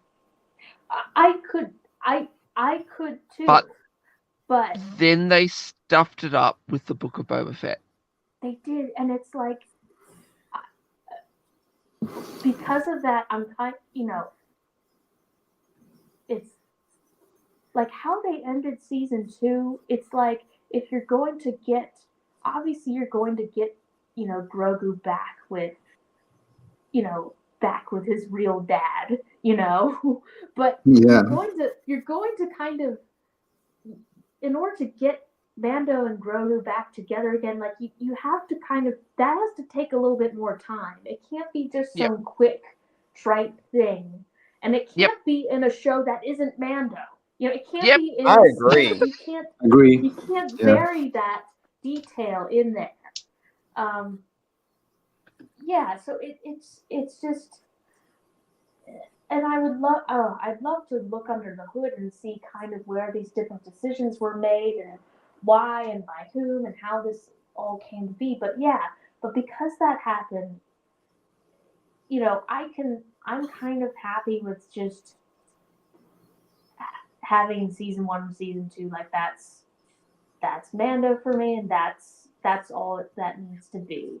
You can leave it to your imagination. Whether you want, Grogu to be reunited with him again, or whether you want, or how you want that. It's like I'm kind of happy leaving that, just closing it there. Even leaving all the loose ends. But that's the thing, is that is one thing where, ironically, I don't know, that is kind of a nice thing, is how it's set up, is that you can kind of, if you want to just stop watching after season 2, you can. You won't get a reunion, but you can make your own headcanon for that. See, the thing I don't is, even though, know how I got to this. Oh yeah, I was see, saying the thing in the is, context of. Oh yeah, go ahead. yeah, no, see, the thing is that there was one story thread or plot thread that hasn't been tied up at the end of season 2. The dark saber. Yes. Oh, I agree. It just didn't interest me enough to bother me that it wasn't tied up. Well, sorry, I will now say there are 2 threads. Oh, well, never mind. There was another one. Well, no. See, the thing is that it does actually tie in with the dark saber, but the thing is that I guess you could say, the re-establishment of the Mandalorian people. Oh, okay. Once again, I didn't care. Maybe this is, I'm a terrible person. I don't care enough about the Mandalorian people, but I'm like, in my mind, I was kind of like, I'm okay with, I don't need to, the Darksaber, Bo-Katan, the Mandalorian people, what they're, what's gonna happen with Moff Gideon afterwards, or the cloning facilities they discovered on that, all that stuff. I'm like, I'm okay with, like, I'm okay enough with those loose ends. But yeah, what I was kind of getting at with that is that how Mando is structured is that, I don't see season 3 bringing in a whole lot of new people to Disney Plus. I could see how Kenobi could have. I don't know whether it did or not, but I could see how that kind of show, because it's a character that people pre-Disney acquisition, like we all know everyone knows who Obi-Wan Kenobi is. That the name can drag in, new viewers. Even people who aren't familiar with, who don't necessarily keep up with all things, who don't necessarily keep up with Clone Wars or, these other things, but they are aware of who Obi-Wan Kenobi is. You could see people being kind of dragged in, kind of maybe more casual kind of Star Wars people. That could drag people in as viewers. But I don't see going forward what show can actually bring in new people to view it. And that's the thing, is with each show that you do on a streaming service, you want it to bring in new subscribers.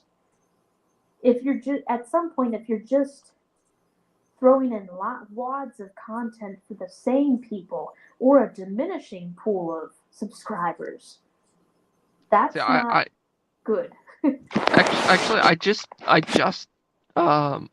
thought of a show that probably would have or would drag people in if Disney are brave enough to produce it. Does anyone know? I have a feeling you're talking about the New Republic show, Rangers of the New Republic. Rangers of the New Republic. Yep. Yeah. Oh, Or figured if they do, I think that would. Yeah. I absolutely believe that if they want to try and drag people in, Rangers of the New Republic. I think before they do that shit, look, I'm going off of what I've read in the expanded universe. I feel like we should get like some sort of establishment of the New Republic after the Empire had been defeated type of story first. Then we get Rangers of the New Republic. But there's not been any content showing the establishment of the New Republic, nor do we have any information about the New Republic, which is annoying. Because they act like they don't really want to go into that at all. Like the first thing they do in Star Wars Episode 7 is wipe out the New Republic. Like, I don't understand why they hate the New Republic so much, but Now we know one thing about the New Republic. It's useless. Well, yeah, we know that now. According to them, according to the way they have presented the New Republic, it's like they are there, they exist, but they mean nothing. Yeah. Well, anyways, before we continue on, did you have anything else to say, Commander Tano, about these episodes in particular? I think, I think that was it. It's one of those things where it's like there was plenty that I actually enjoyed, but it's that's actually what makes it so frustrating. It's like when you see something that's like half baked, and or just it's like when you're watching. It's like if you're seeing someone do a task and how to do it and you see them doing it and they're kind of making the same mistake over and over again, and it's like if they just change this one thing then they could get it right, and then if they do a good job and you want to kind of go in and interfere and help them or do it for them, but you can't, and it's kind of like that thing. It's kind of frustrating. But yeah, and I'll just say again, like the fact that I kind of had to get a refresher for so much of what happened, that's not good. That's the thing. It's like it's one thing to have, if you're doing a show, and to have it kind of inspire either extreme love or extreme hate.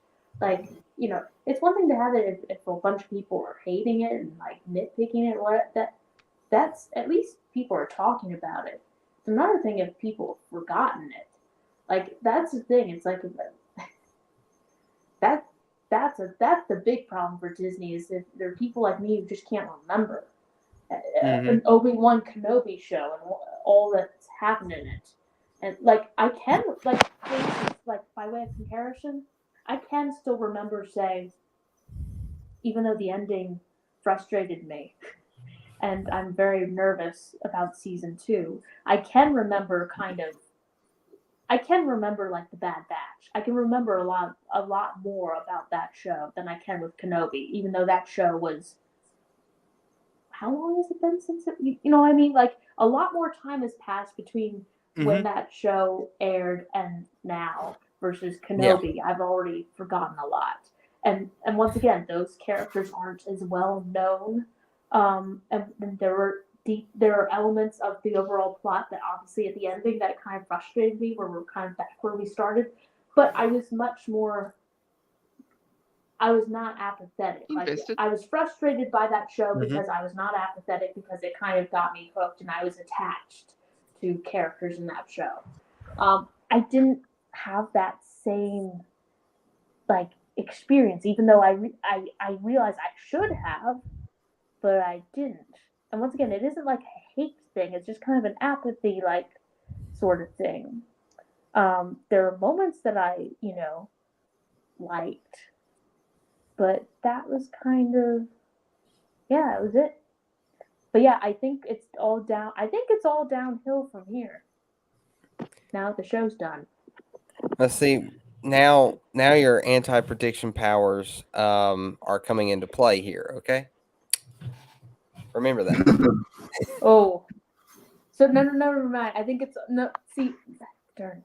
See now, I think it's all up. I think it's all uphill from here for Disney, and they're like Andor is going to get that is actually the thing. Andor is probably got the best chance of being like a well thought through show with a cohesive plot. It probably has the best chance out of all of them, of all the live action ones, because it doesn't involve some legacy character at its center. And with what the writers and the actors have been saying, no. Yeah, that's the thing, is that if even that's what makes it scary. So yeah, it's all uphill from here for content. Well, with that being said, we'll make sure that we note her anti-prediction for future use. But now I think it's time that we let Chrono say his piece, because we're like an hour and almost 50 minutes in. This has been a good long episode. It's been a good one. There's so many good things to talk about, and everybody's made some really good points. So now I'm excited to hear what Chrono has to say. So go ahead, Chrono. Have at it. First of all, I'm excited that we still have 2 hours to go. So yeah, 2 hours, huh? Yeah, we'll see about that. Now, in all seriousness, I haven't forgotten about the episodes, because yes, they are forgettable, but I cannot forget the fact that they messed it up so bad. I do believe there are so many things you can salvage from them. There are very interesting ones. I really like when Anakin said it was him who killed Anakin, because throughout Star Wars, from beginning to end, we have always seen this trope that Anakin and Vader are two different people. I mean, he himself thinks of those two characters as two separate people. And Kenobi says this to Luke. They treat the idea that Vader killed Anakin, and I think that was a very well done connection. So yeah, that part completely unnecessary to make. Maybe it was unnecessary, but it was very well done, and it serves the purpose of highlighting that part of the character. And speaking of unnecessary things, another thing I liked a lot, but it didn't make sense. It was the whole Kenobi and Leia dynamic. I like everything about them being together and working their way, trying to escape the Empire and everything. And I like the way this kid portrays young Leia. But the big issue that you cannot just let go is that this never should have happened. It's great to see it. You enjoy it. You clap sometimes. You root for them to escape, to win. But it doesn't really happen. It never did. It couldn't have happened. It really messes up with canon. And if anything, this story should have been about Obi-Wan and Luke, not Obi-Wan and Leia. And not because we don't like Leia. We all like Leia. And I probably like Leia more than I like Luke, but it made more sense if he was going to be connected to one of the kids in this show. It should have been Luke, not her. And And it actually makes, and I probably said this in a stream earlier, but it actually makes everything that happened in Kenobi actually makes Leia look bad. And I'm not talking Yes. about kid Leia, I'm talking about adult Leia. Yeah, I agree. It makes her look cold. Hell, I would probably even say manipulative. It makes her look two-faced. Because there she is at the end of New Hope, all smiles and all that after the Death Star gets destroyed. And at no point did she mourn about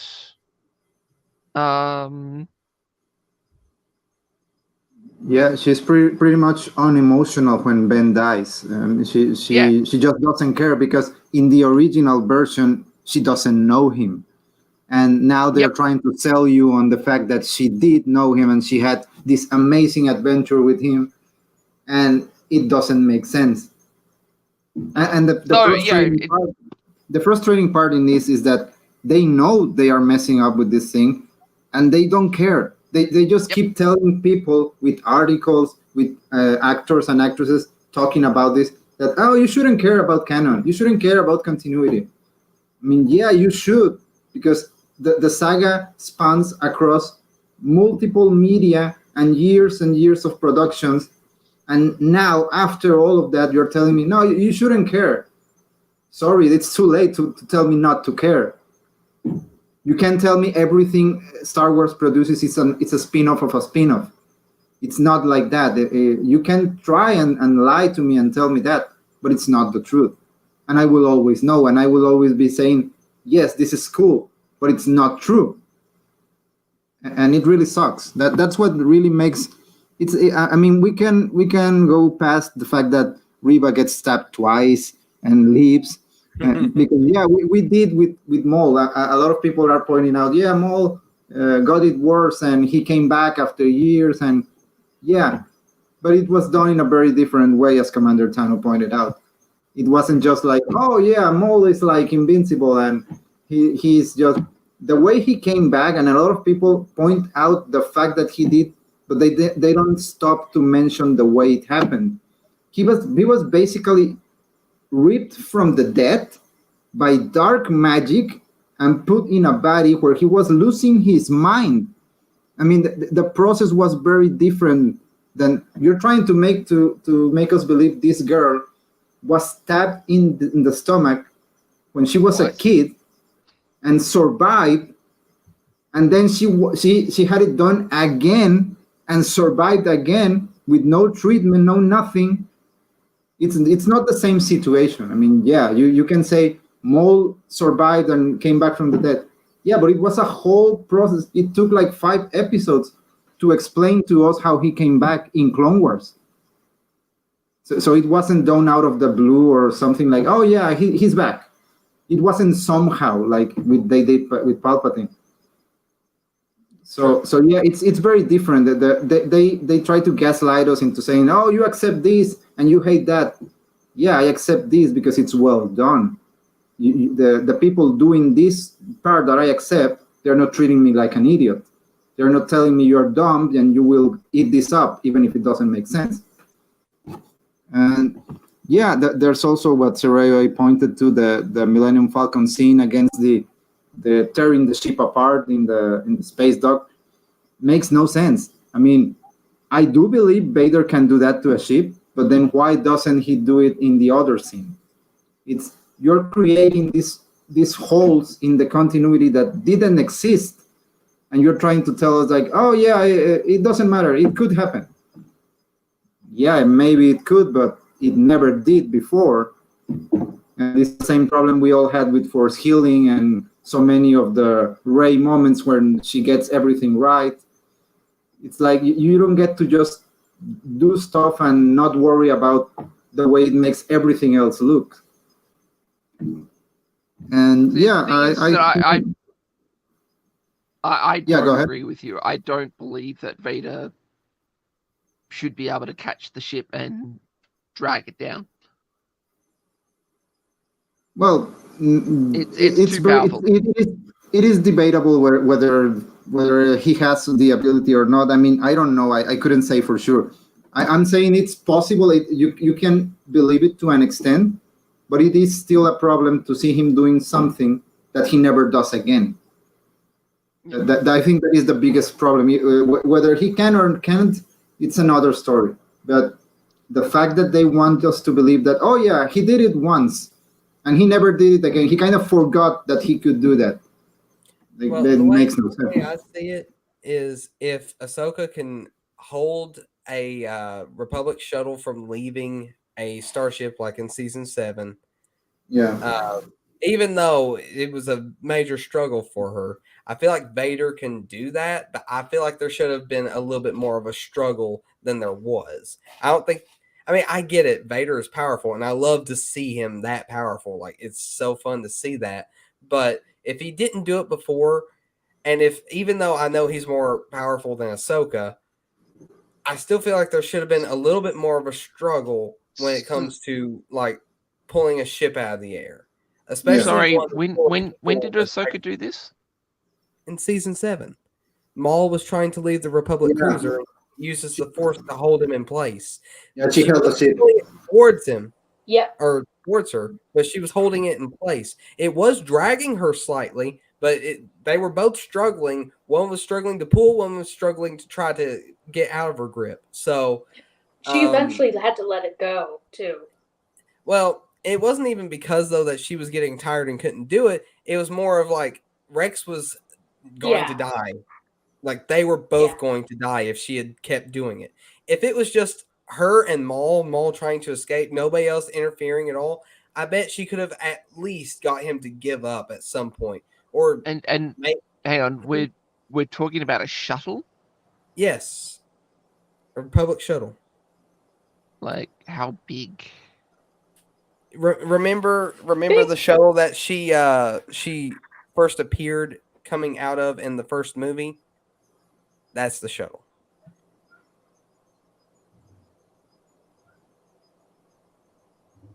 You remember the one I'm talking about, right?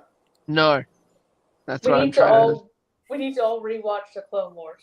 Yeah, pretty much. That's always a good idea.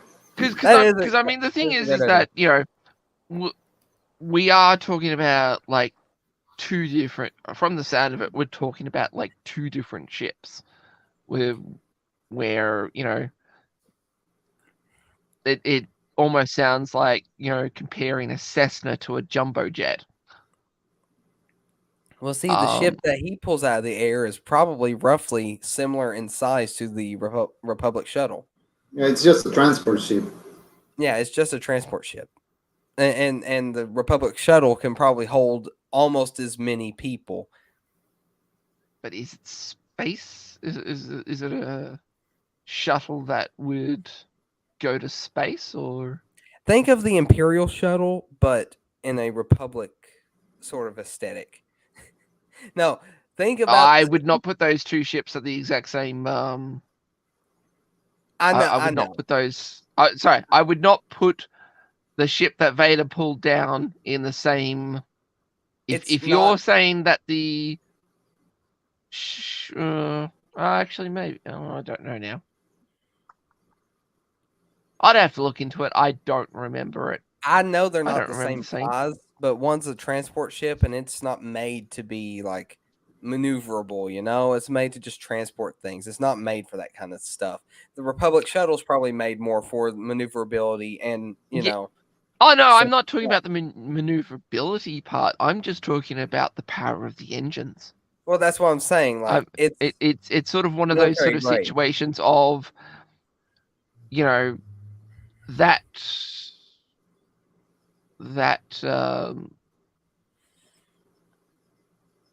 the one in Kenobi looked, sort of like a powerful transport type of situation.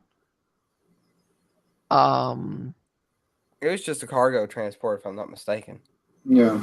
Yeah, but I mean, we're talking about a cargo transportation that could transport bloody snow speeders. So you're talking yeah. about something that can really sort of put out the horsepowers. I don't know. It's one of those things that you would just have to look at the episode again. No, but like I said, I mean, whether he can do it or not, it's pointless towards the episode itself, because the main problem is not that he can or he can't, is that we never see him doing it again, and Yep. they do this to make him look great, to make him look cool, and it works. Yeah, we love to see him doing that, but we do wonder, like, wait, why didn't you do this in these other situations? I mean, if you can do it, and you were after these people, why didn't you stop them in this way? So it's the same issue I have with the fight with Kenobi in the planet. Kenobi pulls out some moves that he couldn't do even in his prime, and you're trying to sell me that this guy who just minutes ago was like force blocked by his own mind, and now he's lifting rocks and crushing Vader and doing this, and it's like, this is so inconsistent the way they handle Obi-Wan's powers. Like, first he has nothing. No, powers full stop. Not Yeah, just because Kenobi's, just everyone's. in the first two episodes he can barely throw a punch, and then he can barely force pull something from the table, and then he's blocking shots and breaking and preventing the window from breaking, and then it's like the way they handle him is like, so is he or is he not out of shape? You gotta pick one, because this whole thing, like, and the end thing with Qui-Gon saying that, oh yeah, I was always here, you just couldn't see me. That thing doesn't work like that. That was really, really stupid. I mean, that's what frustrates me a lot with this, with the way they're doing things. They just don't care. They don't care how out of place things look. They don't care how bad some of the production is. They didn't care enough with the duel for the shaky cam. I mean, who does a lightsaber duel with shaky cam? You gotta be some special kind of stupid to J.J. think Abrams. that's going to look good. I mean, Well, they really disrespected a lot of what Vader and Kenobi are. Mostly Kenobi. Vader didn't get it so bad. Kenobi got the worst of it. And yeah, I think in the end they made such a big deal about Reba, and Reba is super forgettable, and she's not really important. No one knows what she was after. She was supposed to be after revenge, but then she changes her mind, and then she changes her mind again and wants to kill this kid. She doesn't even know who he is, for reasons no one ever explains. They made Bail Organa into an idiot, revealing information over an unsecure line. I mean, Yep. what are you people doing? Look, I agree with almost all of that. The one thing that really bugged me about this whole thing, and I get the ship thing. I really do. I enjoyed seeing it. I get it though. If a character hasn't done something in the past, it's going to be hard to show them doing it.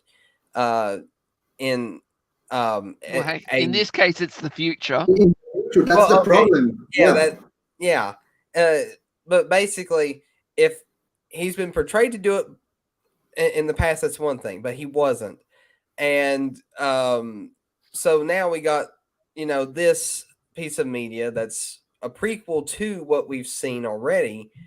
And he's doing stuff that we never thought he could do, or at least we've never seen him do. And he's doing it with little to no struggle, which in my opinion doesn't make sense. It looks cool and I love to see it, but it makes no sense for the story. If it one way they could have made it at least a little more believable as to why he probably didn't do it again is that he had failed to do so. And and the process looked like he was struggling in the first place. So that would lead us to believe that that's why he probably wouldn't have tried to do it again. But he don't have to succeed to look cool. Like him stopping a ship in general in midair is pretty cool. If he had failed to hold on to it, but somehow maybe damaged it using the force and it still get away, that wouldn't have made him look bad. And it would have probably made more sense as to why he probably wouldn't have tried it again. No. See, the thing is though, is that if he was to try and just fail, makes sense. To try and then damage the ship, yeah, no, that's one of those things that you sort of go, you know what? I'll still keep trying this. So yeah, it is sort of one of those sort of situations of it really should have been a case of, maybe he gets lifted in the air by the ship type of situation. Mm-hmm. And he sort of goes, yep, nope, cool, I can't do it. So he doesn't then go and do it again. But for him to succeed and then rip a hole open in the ship and do all this other crap, yeah, no. Yeah, I the think thing is that he should have done it all through A New Hope and The Empire Strikes Back. Yeah, I think the thing was poorly thought out when they came up with the idea, because they try. You're supposed to buy that. Okay, he pulls the ship out of the air, lands it forcefully, and rips it apart. Okay, that's cool. But then they take off in the other ship, and you're telling me this guy doesn't know from just sensing the people that the ship he's trying to pull is empty? Oh, God. There's no way that happens. There's no way that happens. Yeah, I agree with that. I don't see how he didn't sense that.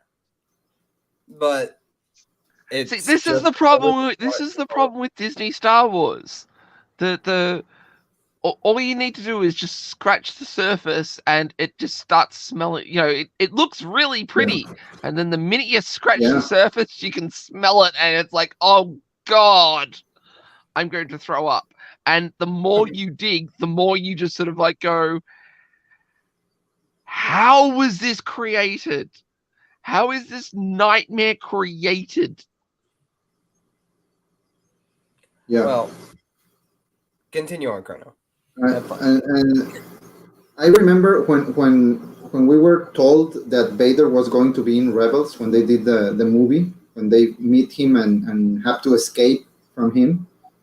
Mm-hmm. And I remember thinking, like, how are they going to do Vader in a show? I mean, in a show for kids. And by this time we knew that Rebels was trying to tone it down from Clone Wars. So I was really, really worried. And when I watched the end result, I was really surprised, because they nailed it. They really showed Vader as the ultimate force you don't want to reckon with, because you're going to lose. And you could see Kanan like totally aware that, no, kid, we cannot fight this battle because we're going to die. There is no way in hell we challenge this person and we leave. And you can totally feel the anxiety every step they take trying to get away from him. And he had a very short appearance. He did it in that moment, and he did it again when he battles Ahsoka. And the two times it was very, very consistent with what the character is supposed to be. And that is something we did not get here. Vader had really cool moments, like the first time he fought Obi-Wan, and he treated him like a ragdoll and messed with him. That is really Vader. Even the scene makes no sense when he starts force choking and throwing people in the small town.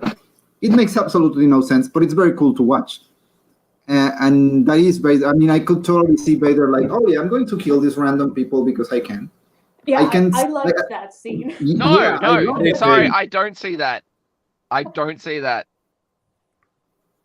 I do not see Vader walking into a town and just going up to random nobodies and snapping their necks. Now, if they had weapons and they were attacking Darth Vader, I could see him absolutely going to town. Well, I could see random him nobodies doing it that to are lure just Kenobi out. No. But he has done Even that. then, He has done. I don't see Yeah, go him ahead. normally doing that, but I see him for a special occasion. Yeah. Occasion neck snapping, let's call it that.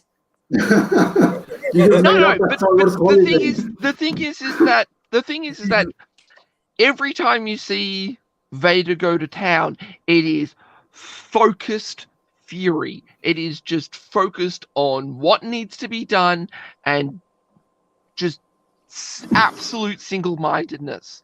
So the single-mindedness would be to find Kenobi and go after him. So I could see him. I could see him walking past each house and like ripping a wall down.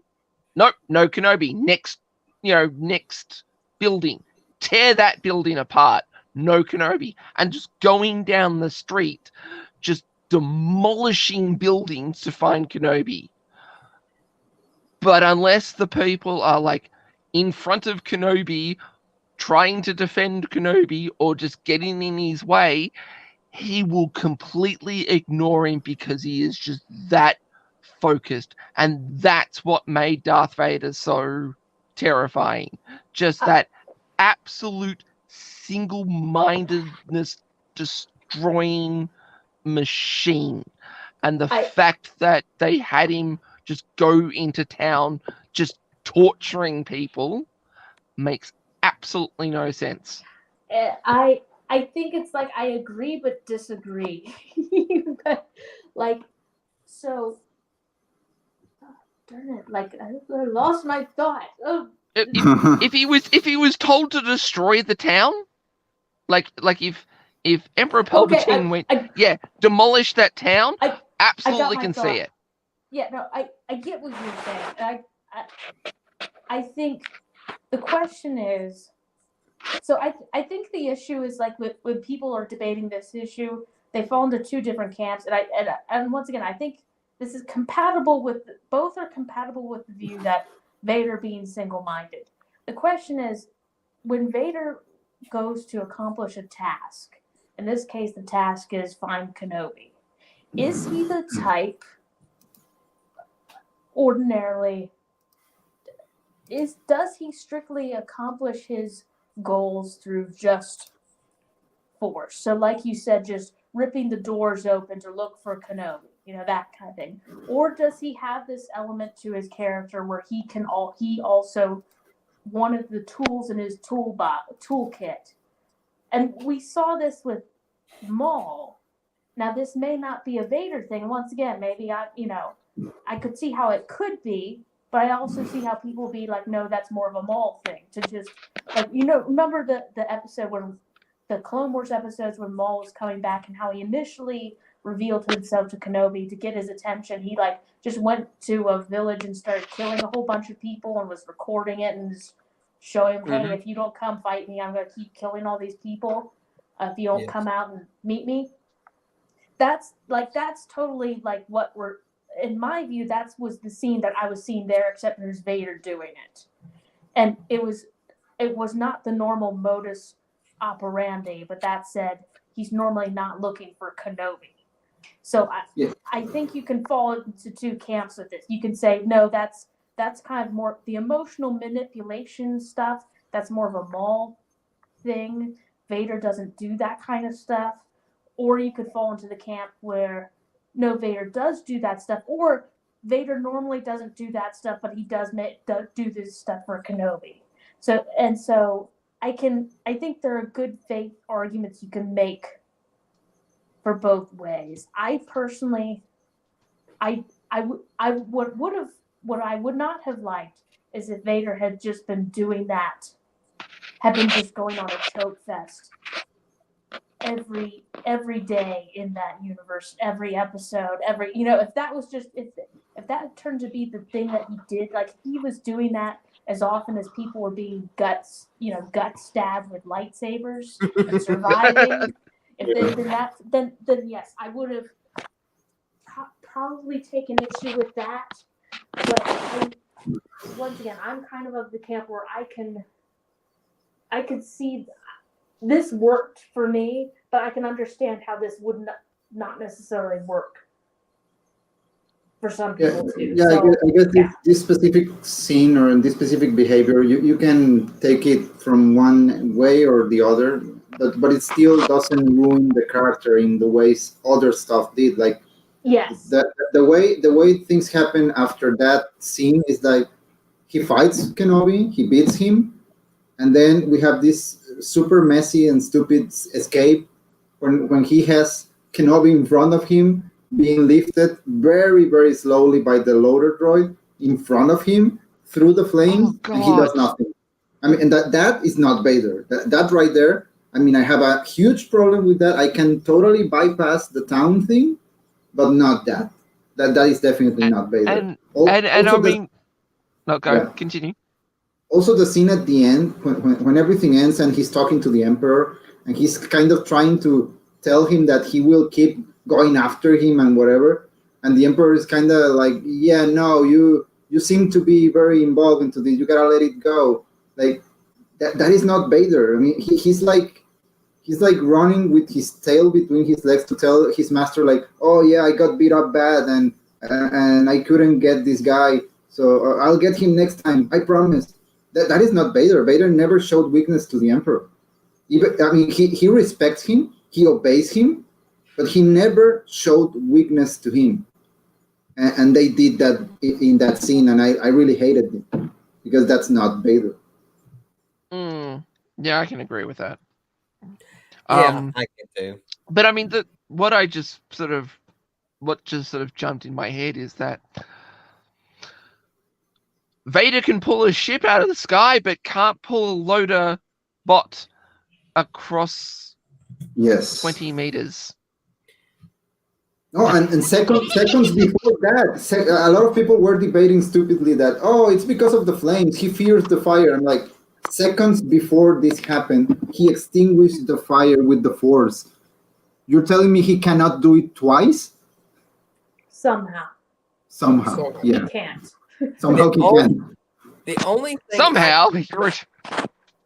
the only reasoning I could think of that could possibly be going on in his head is like, he's going to come back to me either way sooner or later. I'm just going to keep pushing him. The main reason why he probably didn't take him is that he wants to actually fight him and not just go through a bloodbath type of thing where he just wipes him out with one hit. I feel like Vader is that kind of person to want to actually fight and not just, wipe him out right there. Especially for somebody that's done so much to him. He probably wants to make his demise a little more slow and painful like his. But if that was the case, then why would they show him so eager when he finds out that Reva knew where he was and she didn't tell him because she wanted to bring him to her specifically? And when he finds out, he's angry, like, why wasn't I notified? I'm going down the planet myself because I really want this guy caught and I don't trust you to do it. So it makes no sense to do all that and then like, oh yeah, I have you, but I'm going to let you go. So which is it? Do you want him to go or do you want to get him? Well, I mean, I can totally understand what you're saying and I can buy into that, but you have to present the same argument consistently, not one thing before and this the next. It doesn't make sense. True enough. And that's all I'm asking for. I mean, most of my complaints are about things done in a way that they tell you as showrunners that, you know what, we don't care. We just don't care if it makes sense. We want it to look good for the normies. We want people to buy the toys.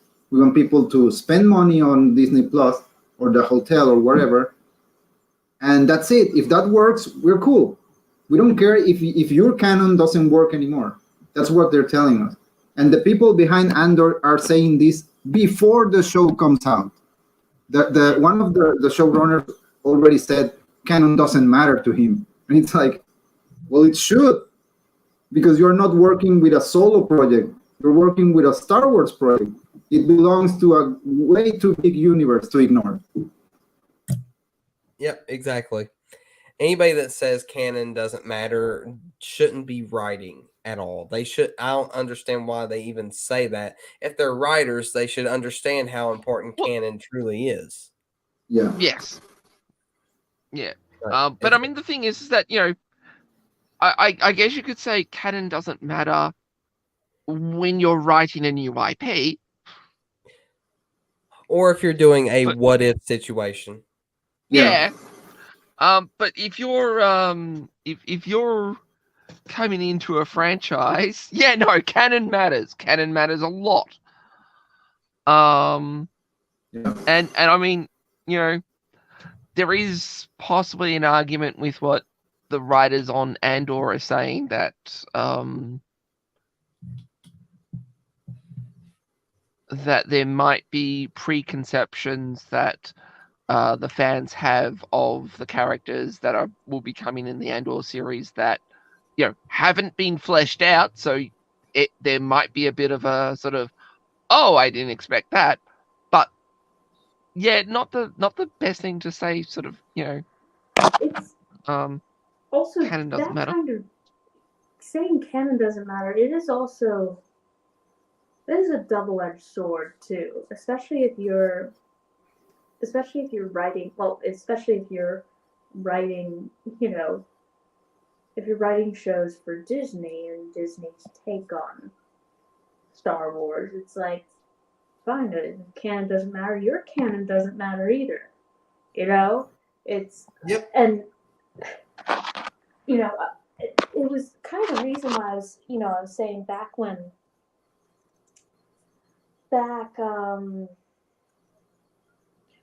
Grand Inquisitor, when it looked like that he had been killed, and I think a lot of people were initially being like, "Oh my, that's awful! How could they break, you know, continuity or canon?" I'm like, you know, if they actually did that, that could be a good thing in a way, because it's like, you know, it's like just shatter it all, you know, at this point, because it's like that's in order to fix things, honestly, that kind of has to happen. So yeah, it is kind of funny, because I get when writers like that are saying that, they're thinking, they're making that statement thinking, well, yeah, we're going to subvert, you know, this canon. It's like, okay, but when you say canon doesn't matter, that includes your canon too. It doesn't matter. So it ultimately is just going to be a matter of the will of the audience, whether they decide to accept it or not. Death of the author doesn't just apply to George Lucas; it applies to you too, and the stuff you write. So you know, if you want to play that game, fine, but that you may end up losing in a way if it just boils down to the audience deciding just making the canon based on what it likes. It may not like your stuff.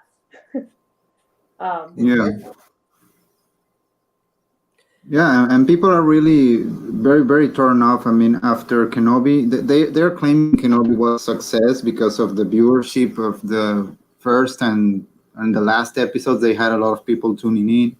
Yeah, they did. But how many people are actually backing up the project?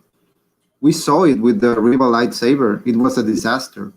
They couldn't get even a quarter of the backing needed. I forgot about that. It was spectacular disaster, because you could totally see that the people who actually spend money, they don't like what you're doing, and you keep telling those people that that you know better than them. So it's not working for you. What's worse is that it's an Inquisitor's lightsaber, and they're calling it Reva's lightsaber. All the Inquisitor lightsabers look the same. It's not anything special. It's funny because they couldn't sell the ones that were $10, the toy ones with when Rebels came out. They couldn't sell them because people didn't like the way they are designed.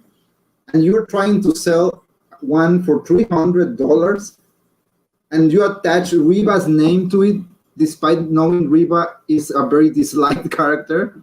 I mean, are you stupid? It's almost like sabotage. Yeah, it's like you want to fail. Maybe they wanted to prove a point to themselves, or whoever was in charge of that project might have been like, you know what? These people don't believe that Reva's an unpopular character. They think they're just being racist. Let's show them how unpopular she is. Yeah, yeah, probably. Yeah, you never know. There could be somebody smart in there after all. So I guess we're all racist because we didn't spend $300. Oh yeah, they can also take it that way too. Now that I think about it. Well, anyways, you got anything else to say on this subject, Chrono? No, I guess we still have a lot of time. I mean, yeah, we do. Yeah. Yes. No, I think that's pretty much it. I mean, I don't think when I look at the full picture, I don't think the show was so bad that I hated it, that I want my 6 hours back. No, it's not like that. But it really hurts to see so much potential go to waste over bad decisions, and a lot of hard heads who actually know what they're doing wrong and they refuse to see it. That is my main issue with Kenobi. Yeah. And that is completely understandable. I mean, there are a few things I disagree on in this whole thing, but overall, everything that you guys have said has been about my feelings for the most part. When I think the only thing that I really hated was that, okay, no, the thing I hated the most is that Reva didn't die when Vader had fought or toyed with her. That wasn't a fight. Reva can't hold a candle to Vader. It was literally him just being like, "Hey, you think you can touch me? I don't think so."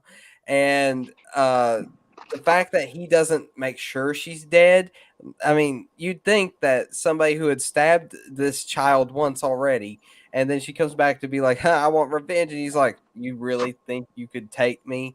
And then proceeds to show her how out of touch she is with reality. You'd think that seeing somebody that he had previously thought he had killed before would make him, second guess his methods and be like, you know what? I don't think I want this to happen again. So stab, maybe two stabs to the stomach, maybe 3. Maybe he just cuts off her entire head, which would have been preferable. That way I don't know, losing anything. Force heal. Or maybe she just has so much hatred in her that her head can survive on its own without a body. And I don't know how that's possible, but apparently that could be following the Grand Inquisitor's logic.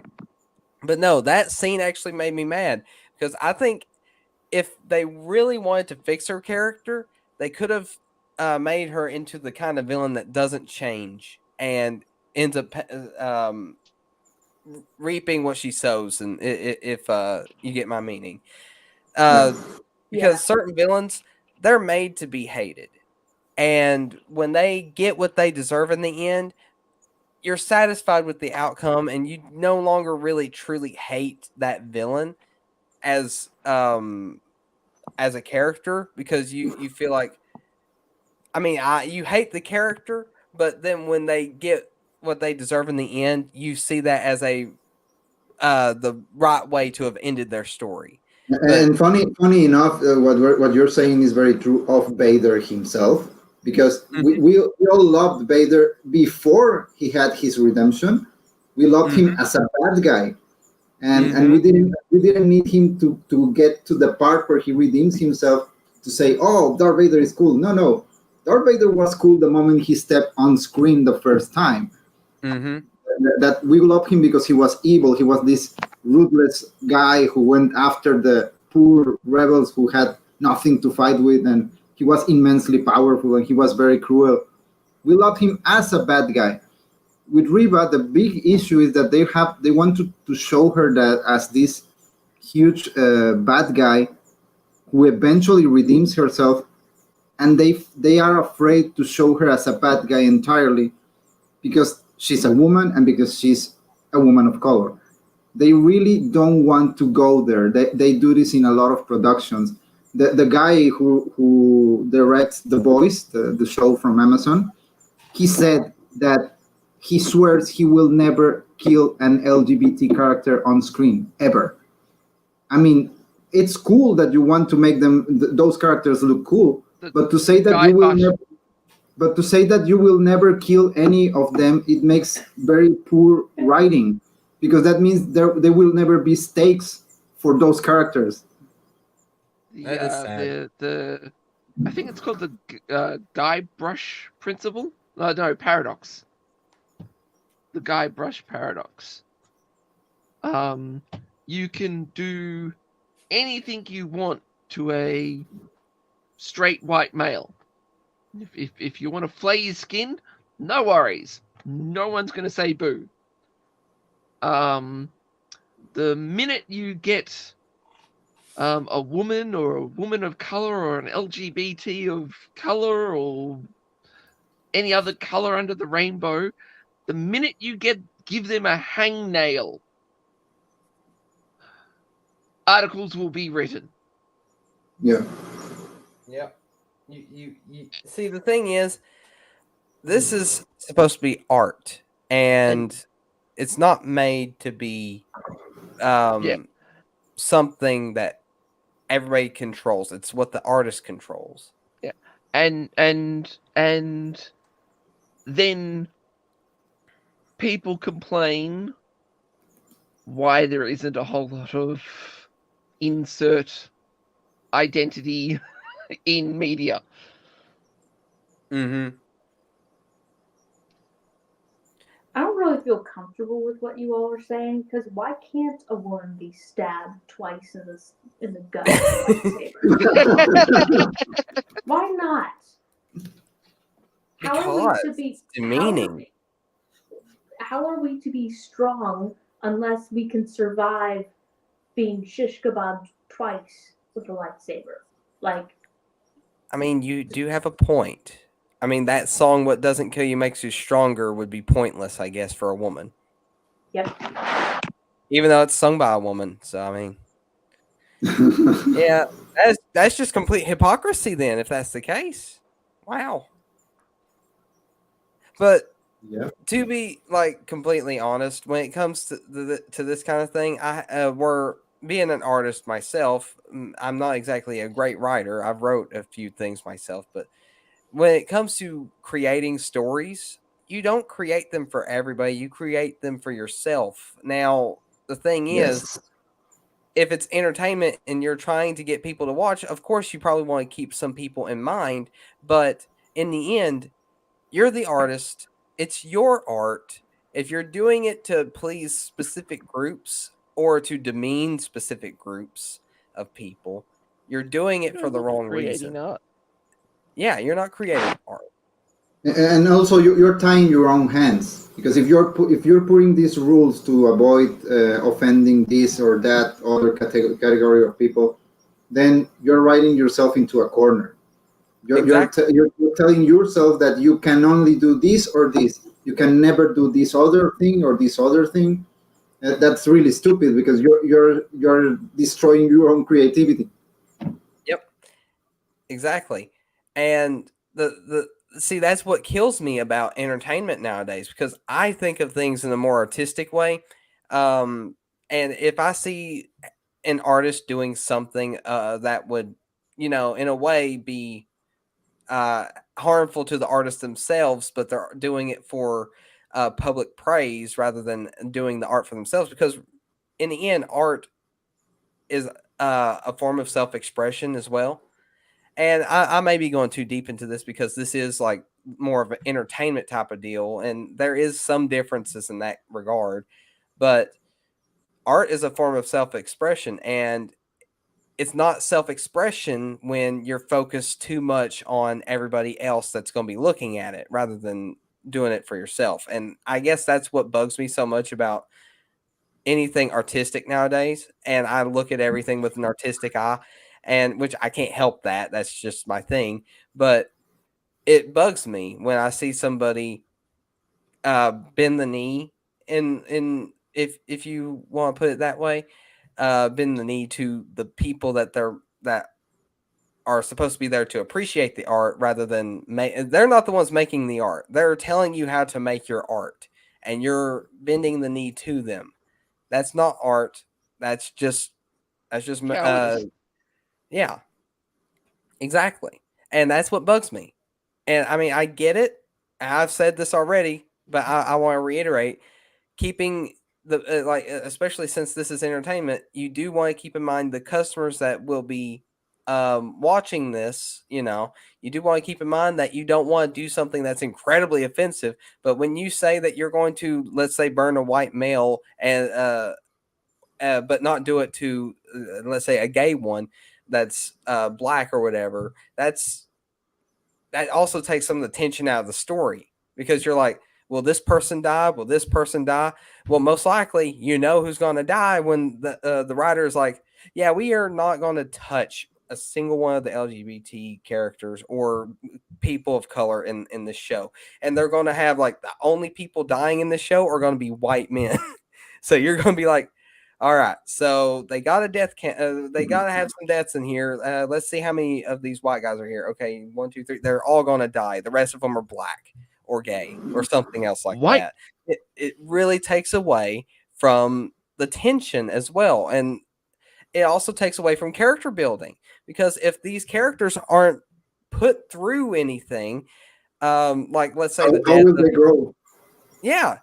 Like if there's nothing bad going to happen to these characters, they can't grow. I mean, it's bad artistically. It's bad from a writer standpoint. It's bad for a business standpoint. Though they must seem to believe that not killing a single gay or lesbian character in a show, is a good thing for business, because you want them to be represented as invincible and perfect. I don't know. But I mean, it's not good, and it's very unrealistic.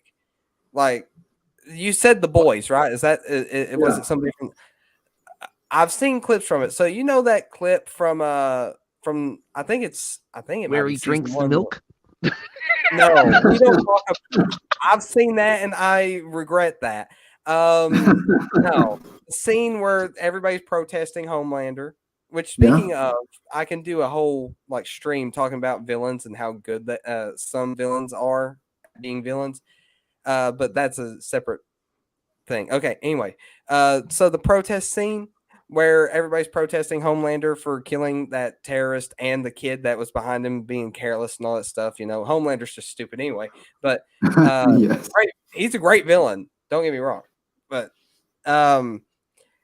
so he imagines himself mowing down everybody with his laser vision. So let's say he actually did that, but let's say the only ones that there'll be a few people just still standing there because maybe a couple of them were lesbian or gay or black or Asian or something like that. Just imagine him going through all of them, and then all of a sudden, even in the areas where he had mowed down bunches of people, he somehow missed these few people standing around. And you're just thinking, that's unrealistic. Yeah, it would look really stupid. Yeah, you just see some random people standing in piles of dead people like, oh, I'm still alive, even though I got burn cuts all over me from your laser vision. I'm still alive. But it's because they've got the power of the rainbow flag. And I don't have anything against people like that. It's not that I want them to die. I want to reiterate. Unless they're children. Yeah. Look, like I said, we don't bring child murder into this. We all know how I feel about that. Equal opportunity child murderer. Equal opportunity. No. Also, you don't do the Sesame Place thing. You take care of all the kids regardless their color. Yeah, exactly. See, it's equality. Okay, equality. I believe in equality. But seriously though, like, you don't write a story like that, because if there are those types of people in these universes, then showing a scene where you've mowed down everybody makes you go back on that promise of not killing a single one of them, because there has to be at least one or two of them in there. You can't say a dumb statement like that and expect everybody to be like, "Oh, you're so wonderful. I'm so glad you said something like that," and then realistically believe that there's not a single one of those characters in that crowd of people that are protesting Homelander. What are they saying? Like that all the gays and lesbians and blacks and Asians stayed home? They're laser proof. No. They're all fans of Anakin Skywalker. See, it's dumb stuff like that that make me despise how writers, like, how they're so vocal about dumb political issues that they don't really need to be. Entertainment Or isn't know supposed anything to be about. political. Yeah, I agree. Yeah, entertainment's entertainment, not a political drama. You know, I mean, you can have it political if it's a show about something political, but if you're going to throw a bunch of real world politics into a sci-fi universe, when that's a place, we've already had this discussion before, but that's a place of escape for a lot of people. They don't want to be in this reality. But Well, then it's not just that, but it dates your show. that too. Yeah. Yes. That too. And Pretty much the minute if well, hang on, let's just use Andor for a second. Oh, it's a Trumpian world. Well, yeah, okay. The minute Trump dies,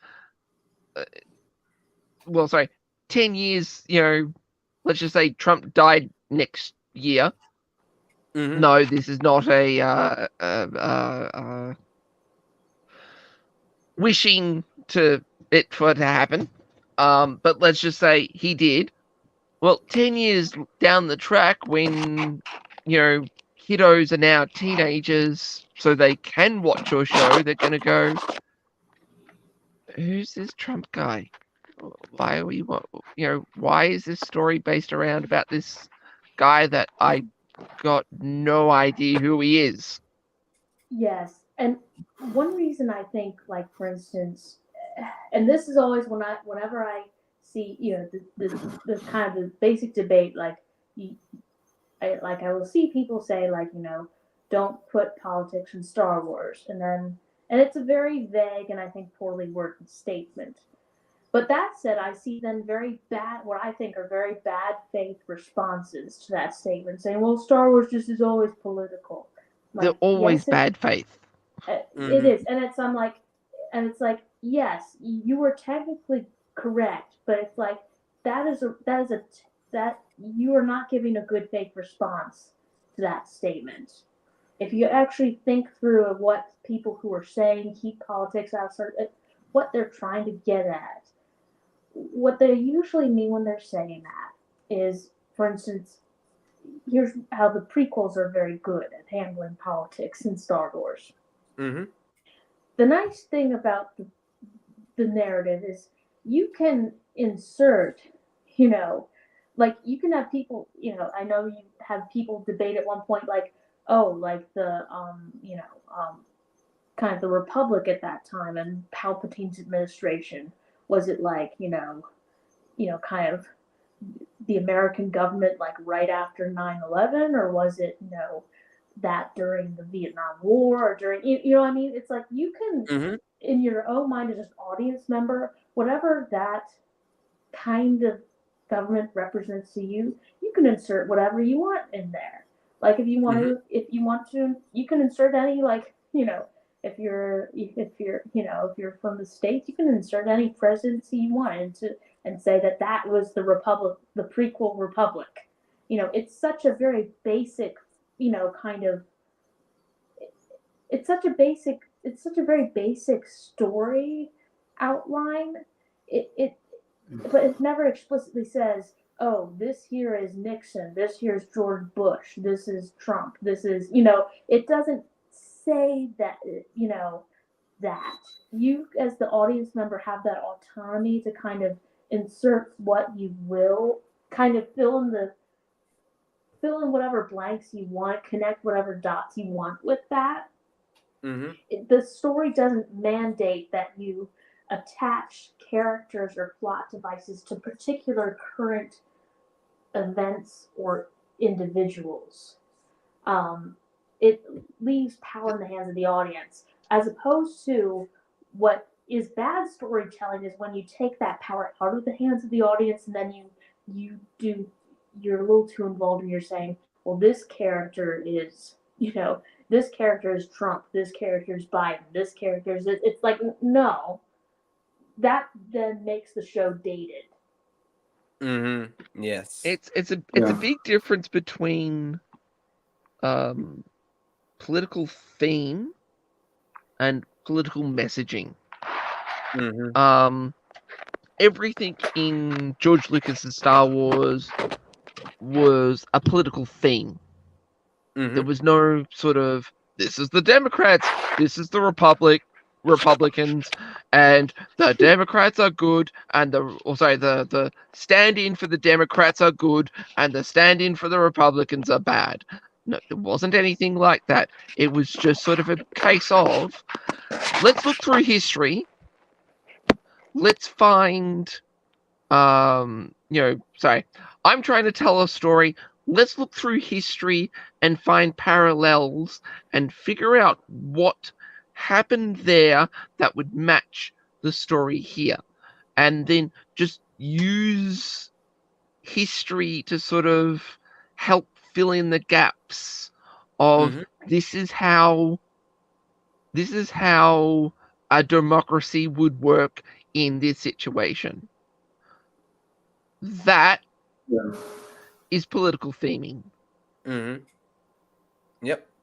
Yeah, and they do a very good What job. what everyone is against is political messaging. Like what I said before, this is the Republicans.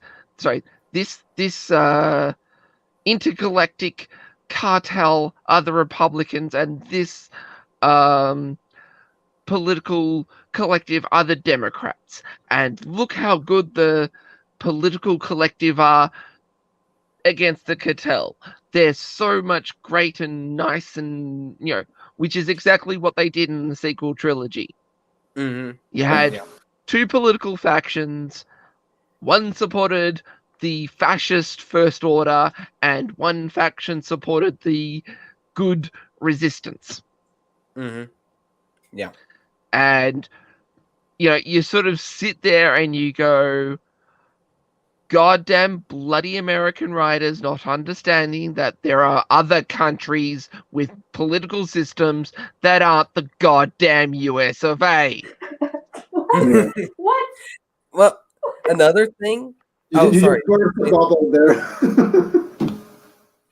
there. Another thing is that the prequels really focused on the good being a point of view aspect too. So they didn't make everybody just a blatant good or a blatant bad. Like it you really had to look at their morality. And well, I would actually say the Clone Wars did that. I wouldn't say the prequels really did that. I mean, I see it a lot in the prequels how manipulative Palpatine has been to Anakin, always showing him like the good and bad in the Jedi. And it also like not to mention the Jedi, and we've had this discussion as well, if I'm not mistaken, they became too political. They weren't they weren't as good as they thought they were. And you just got to think they did a lot of things in with the idea that they were the heroes. And no matter how political they got, they still felt like they were the good guys. But in the end, they were too entangled with the Republic. Exactly. And that was ultimately their downfall, because not only did they push away somebody like Anakin due to what they believed was him being wrong, and being too close to somebody, they just shoved him away like he's got the plague or something like that. They didn't try to help him. They did their own things, and they were too caught up in the Senate. Like in episode 2, Mace Windu wanted to inform the Senate that their ability to use the Force is diminished, which luckily Yoda's like, no, we don't do that. That might double our problems. Mace Windu is the one that really got entangled with the politics. Not as much Yoda, but Yoda did cave to it, like in instances of Ahsoka's trial, when he is the head of the council. He is, I want to say, the grand master of it all. Okay, he shouldn't have caved in. They are supposed to hold up the traditions of the Jedi, but he didn't. Yeah, they're supposed to be neutral, and that's it's a very heartbreaking things when Obi-Wan is talking to Anakin and he says, "My allegiance is to the democracy, to the Republic," and you go like, "Wait a minute, you shouldn't be allied to the Republic. You can work with them, but you're a Jedi. You're not supposed to work for the Republic." And Exactly. it makes you wonder, like where exactly do your loyalties lie? With your order or with this political group?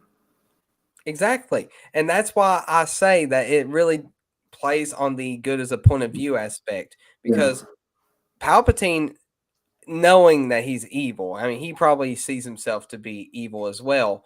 But he isn't wrong when he says that good is a point of view. And he shows Anakin the downfalls of the Jedi. And, the Jedi didn't help themselves when they showed their own downfalls to Anakin, proving Anakin that the Jedi aren't angels. And he didn't lie. He told him only stuff that was actually true.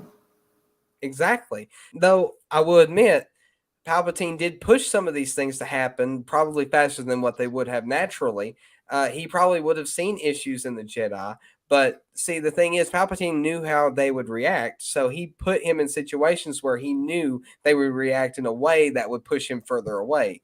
So Palpatine did manipulate the situation some, but he was still not wrong. And that was Jedi, that was an interesting thing, because in the Clone Wars we see how even though the Separatist war was manufactured by him to have all these things into motion, when you see Padme talking to these other people who were in the Separatist side, and they try to exchange point of views and try to convince each other that they were right. And you can totally see that these people who were involved in this conflict, they actually were fighting for what they believed was right. They weren't just trying to demonize the other side. They were like saying, "Oh, we believe in this. We want this to happen. So we're going to align with these people." That's what it was all about. It wasn't about hating on the other side or saying the other side was evil. Exactly. Maybe something that Disney Star Wars fans can actually learn. Yeah. Yes. See, the problem with Disney Star Wars is that they play on the idea of the black and white good and evil, not the gray. Good can sometimes be not as good as it should be, which is what I believe the prequels did perfectly. And of course the Clone Wars added to that, so that that adds on. But the prequels did that. The sequels, they just made the First Order blatant bad guys, while the New Republic blatant failures of good guys. But they were the good guys, but they were just failures at it because they couldn't even support a group of people that believe the First Order existed. They're like, "Oh no, there's no way that can exist. So we're going to let you guys create a resistance group. Call yourself the Resistance for no reason." Like it failures, but they were power of the galaxy at that time. They were supposed to be the good people. So, yeah, I mean, it is what it is, but it was just good versus evil. There was no manipulation. It was just there, no reading in between the lines.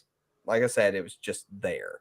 And that's what it was just rich. It was just rich, powerful elites shoving money down the holes of empty planets. Yes. Hollowed out planets. Yes. Like, who in the world how in the world, rather, would nobody have noticed that a planet had been turned into a super weapon at any point? How did no one notice millions of kids being stolen from planets? I mean, they never explain that. See, that's No. the one thing I like about the the actual Halo lore, and I'm not talking about the Halo TV show. Though they do play on this with the Halo TV show, but they don't go that far into it. But they use the same plot of putting deteriorating clones. I think that's the word, deteriorating. Yeah, clones that are made to die. They put Yeah. clones in the positions of those original children, and they're engineered to die. Which And the families all don't have a clue. They just think that they are their kids and they eventually die, and nothing ever asks any questions. exactly. If we had gotten some sort of explanation similar to that in the new movies, this wouldn't even be an issue right now. Right now, we're wondering, why did nobody ever suspect that somebody was kidnapping their children, and why wasn't there some massive outcry because of how many children were, kidnapped for X purposes that nobody knows about? And I mean, yeah, nobody cares. Nobody cares. But like in the Rise of Skywalker, there's a big Star Destroyer full of just stormtroopers that defected and have no idea who their families are. And you got to think for a second there, how inefficient is the First Order that they can't cover their tracks and yet still stay hidden somehow. But You just answered your question. okay, I mean, Oh. but also somehow lose a bunch of stormtroopers and a full Star Destroyer and not go looking for them. Like, with that many deserters, you'd think, hey, let's see if we can find these people, wipe them out before they cause any issues. I mean, there's probably some sort of tracker on the Star Destroyer they stole, which somehow they stole a full Star Destroyer. If I'm not mistaken, is that how it happened? They stole a Star Destroyer and hid there? By the Rise of Skywalker, everything is somehow. they didn't really bother to make anything make sense. Yes, exactly. Somehow they stole a big giant ship with billions of credits, and somehow they flew it away with no one noticing and no one coming after them. And I'm pretty sure they stole a Star Destroyer, if I'm not mistaken. I'm very positive because there was a lot of people. There was a lot of them.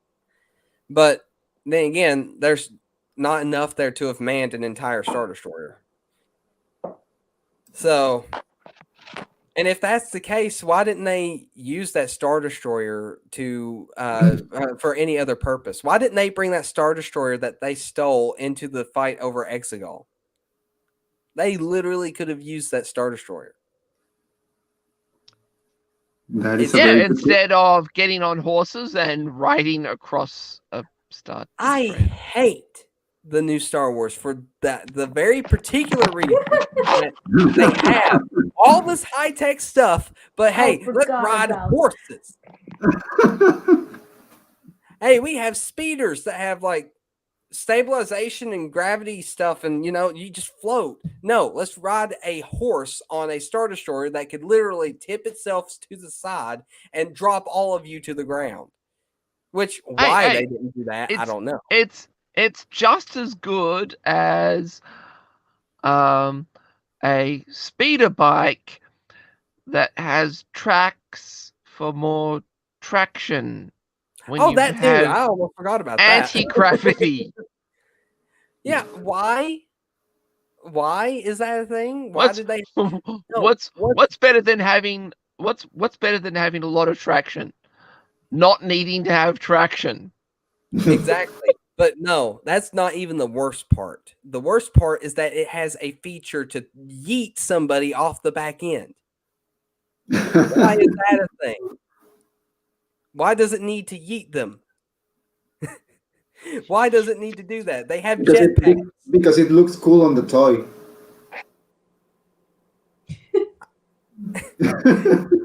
That's the only reasonable explanation.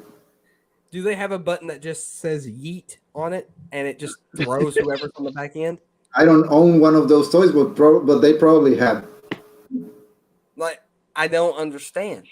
It doesn't bother me so much that it has tracks. Okay, that's not the worst thing, because I mean there is much worse. But the fact that the back end rears up at a very jarring speed, it'd probably give the person driving it whiplash, and it's probably unsafe if your seat is moving like that and you're driving it. And the person that has the jetpack. Well, the person with the jetpack is safer because the jetpack, they can use it to gain control of themselves, but it's still a dumb thing. And no, but I mean, you've got to remember, you know, you're going from 0 Gs to being launched. That's true. You gotta feel it. So by the time you get airborne, your neck is already snapped in half. See, I feel like if my car, let's say I'm driving, and then all of a sudden my car has this ability to just like jerk backwards and forwards out of nowhere, just or at the push of a button. If my seat just somehow jerks me up against my steering wheel, if I hit that button at a very jarring speed and I'm trying to drive, don't you think that would probably mess me up and cause me to crash? How does that not work for them? How are they able to keep control of their weird bike thing while also the seat rising up at a very high speed just to throw somebody off of it so they can turn their jetpack on? Can their jetpacks not work unless they're in air, which is very inefficient, you know? But and we know they do because Mandalorians do it. They take off from standing positions on the ground. Sorry, you said we know that, but the problem is we don't actually know that, and here's why. Oh, they fly now! They fly now! They fly now!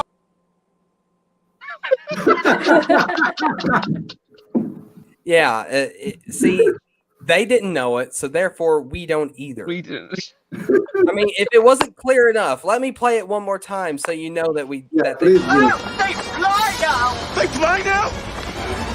They fly now!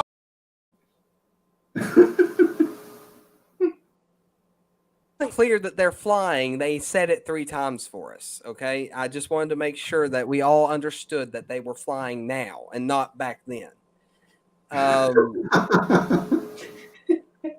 Anyways, I think I'm done ranting. We've went on for 3 hours. This has been a long stream. And we still haven't found out what you think of the episode 5 and 6. Oh, dang it, that's true. You went off the rails. We really did. Well, basically, I agree with most of everything everybody has said. The only thing I disagree with is that this last fight was garbage. I don't completely agree. I do see some things that sort of throw me off on it, but overall, I think the fight itself was decent. It wasn't bad, and it was way better than anything we had gotten in previous Disney-related Star Wars content that's not animated. Because going back to episode 8 and 9, their lightsaber fights were just, I don't want to think about those. The throne room. The throne room where the lightsaber goes through the leg without cutting the leg. Yeah, that one. Or even just stabbing the floor for no reason. There's a bunch of other things. We already did a breakdown of that once already, and I don't feel like talking about it anymore. But the episode 9 one where they just use the force to hold the lightsaber and then proceeds to hit the lightsaber instead of going for the person while they are, occupied with being held in place. Like that stuff like that bugs me. No, the lightsaber fight was choreographed much better than anything I've seen in Disney Star Wars. It felt more familiar to what Star Wars is when it comes to lightsaber fighting, at least with the prequels, which, a lot of people wanted to forget the prequels and how the choreography of the lightsaber fights and all that stuff. I think that was stupid for anybody to complain about that, because there is so many reasons why that is, how it should be in Star Wars. I'm not going into that because that's a whole topic on its own. But all I want to say is There's a lot of there's a lot of stuff in the fight choreography of the prequels that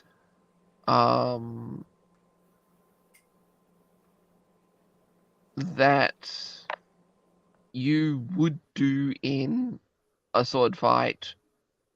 Probably not at that range. They were a bit close with some of those actions. But the thing is that you also, the minute you sort of put it into the context of the universe, it makes complete sense. yeah, exactly. And see, when they went to the weird, awful choreography they had for the last two movies, I think the first movie was okay. It wasn't that bad. It sort of made sense. Except that Rey should have been She should have chopped up lost. into many, many pieces. She really should have lost. But other than that, I think the first one was okay, but the last two were awful. Like it was just bad.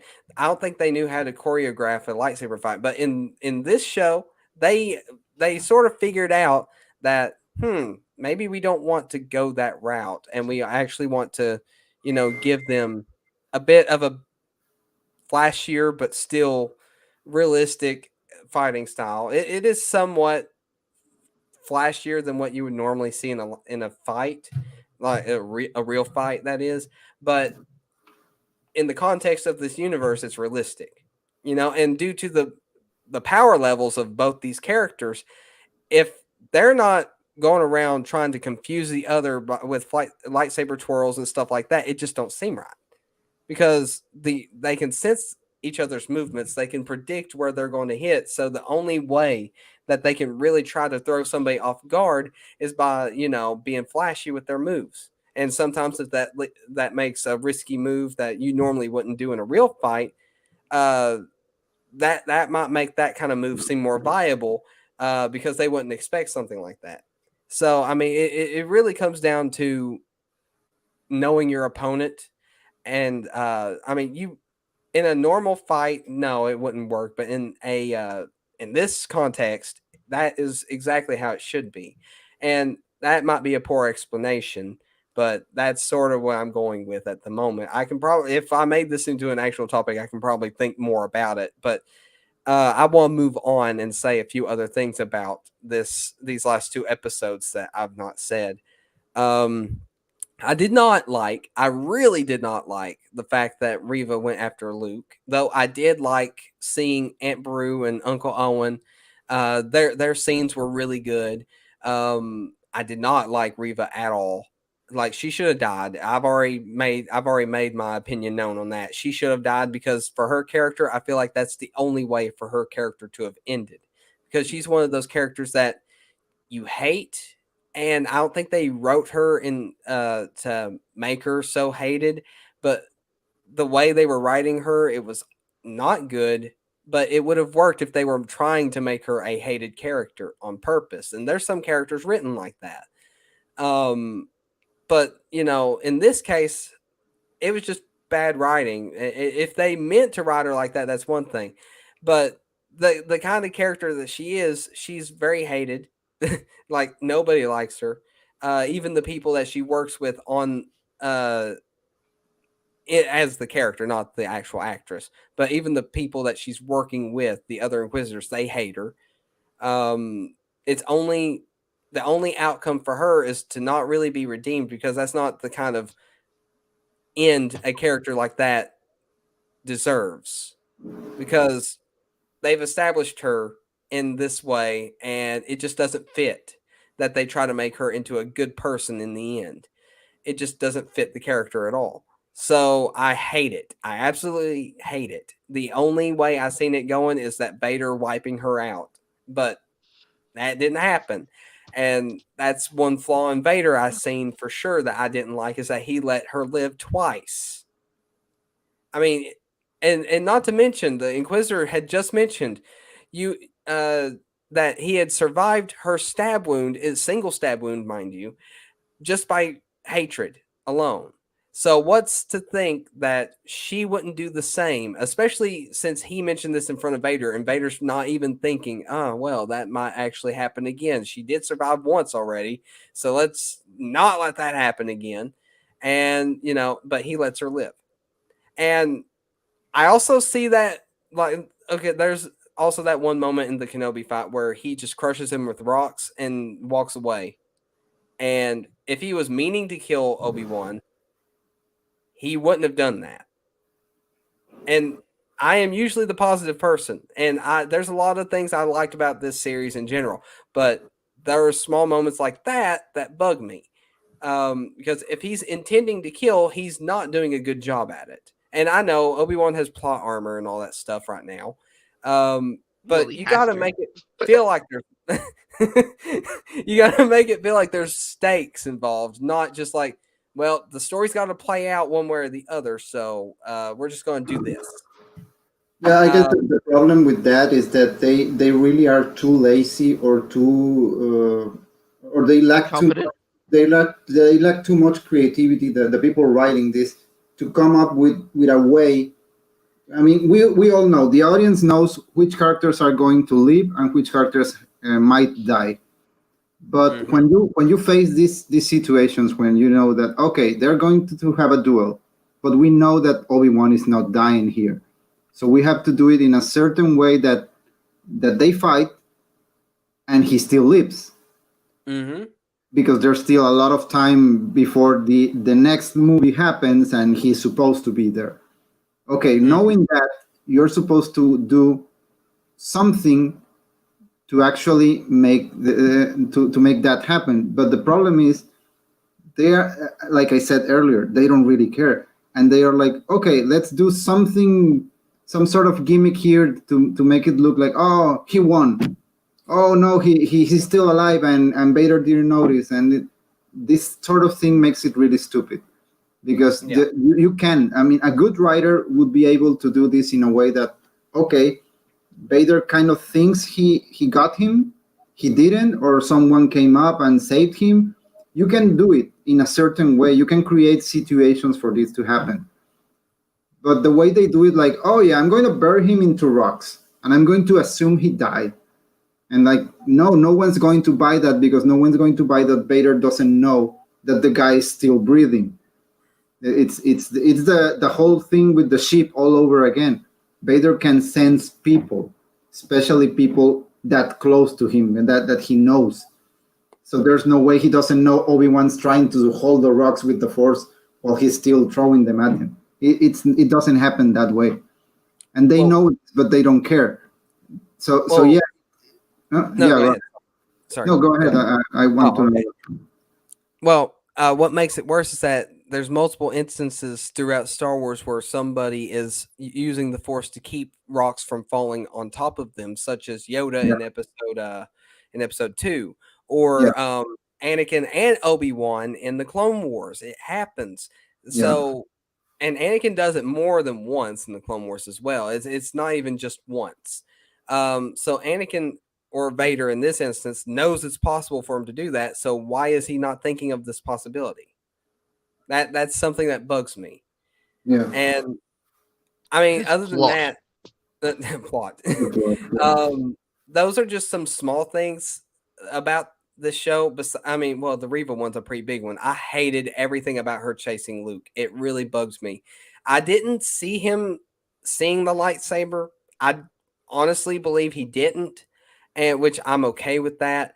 But the problem is she showed up there not knowing, or she probably, if she knew that Luke was his son, why didn't Vader know that? And also, why didn't she know that Vader didn't know that? And if she did know Vader didn't know that, then what in the world is she trying to accomplish by killing some random kid that Vader doesn't even know? To be very honest about that point, I don't think the writers know. I really don't think they know what the hell was going on with that specific part of the show. It's like we need Reba on someone probably told them this. We need Reba on Tatooine, and we need her to repent her ways and to not kill Luke. Work with that. I think that's the way they told these people to go about it. Well, her redemption in general is what has made this ending not so great. She should never have been redeemed. Yeah. Ever. She should have died. She should have realized that her hatred and her lust for revenge is what got her here. And she should die realizing that she should never have done this in the first place. But, that's the kind of thing that her character deserves. Commander And- Tano disagrees with this because she said no more redemption deaths. Well, it's not really a redemption. It's just her realizing where she went wrong. It's a good riddance death. A good riddance death. Like, oh no, all the time I've been doing this and it's failed. And it doesn't mean that she redeems herself. It's more like she probably wishes that she had went about it a different way. She just never gets redeemed. She just needs to realize where she went wrong. And she also needs to realize how underpowered she is compared to Vader. And that's not really redeeming of her. It's just her realizing that she was stupid and that, there's nothing she could ever do to beat Vader herself. I just really wanted to see regret on her face for before she died. But no, she lived. And that, ruined that whole thing for me. But one last thing I want to talk about before I end the stream is the scene where Obi-Wan and Anakin are together, that training scene. I don't think anybody really mentioned it, so I'm going to. I thoroughly enjoyed it. The only thing I didn't like, but I look over it because it's not really bad. Because honestly, Ewan and Hayden Christensen look good for their age, but they really should have, if they wanted to make him look younger, because he didn't really look that much older, but you can still tell that he's Yes, he aged. did. Yeah. Yeah, you can tell that he aged, and they really should have de-aged them a little bit. They had the money to do it. They really hell. There was A a good fan makeup video. artist could have probably de-aged him a little bit more. Exactly. There was a fan-made video circulating the Twitter and Facebook, and the guy the people who did it, they did a better job than Lucasfilm. Well, that's not hard to do. Yeah, but it's pathetic because they messed it up in the show. And see, the thing is, I feel like if they can make somebody look like Luke Skywalker and it looked good, like they did in the Book of Boba Fett, I think that they could have de-aged Anakin and, well, Obi-Wan actually didn't look that bad. Maybe it's just me. Obi-Wan was okay. But Anakin really needed to be de-aged a little bit. And I'm not saying that Hayden Christensen doesn't look good for his age, because he does. But he doesn't look like he did when he was 19 or whatever age. I mean, that's the age of the character. I don't know how old he was when he played the character, but that was the age of the character. And it's very funny because there was they made the meme with him and the guy from the Hey Kids, Hey Fellow Kids. Hey, fellow kids. Shring. Yeah, spot on. But that scene, though, it was a beautiful scene, and I loved to see it, and I really wish they did more of it. And in a way, You're saying you want more? Well, you know what? Since you said it, I guess I do want more. So let me. It's been a while. Let me find that clip. Here it is.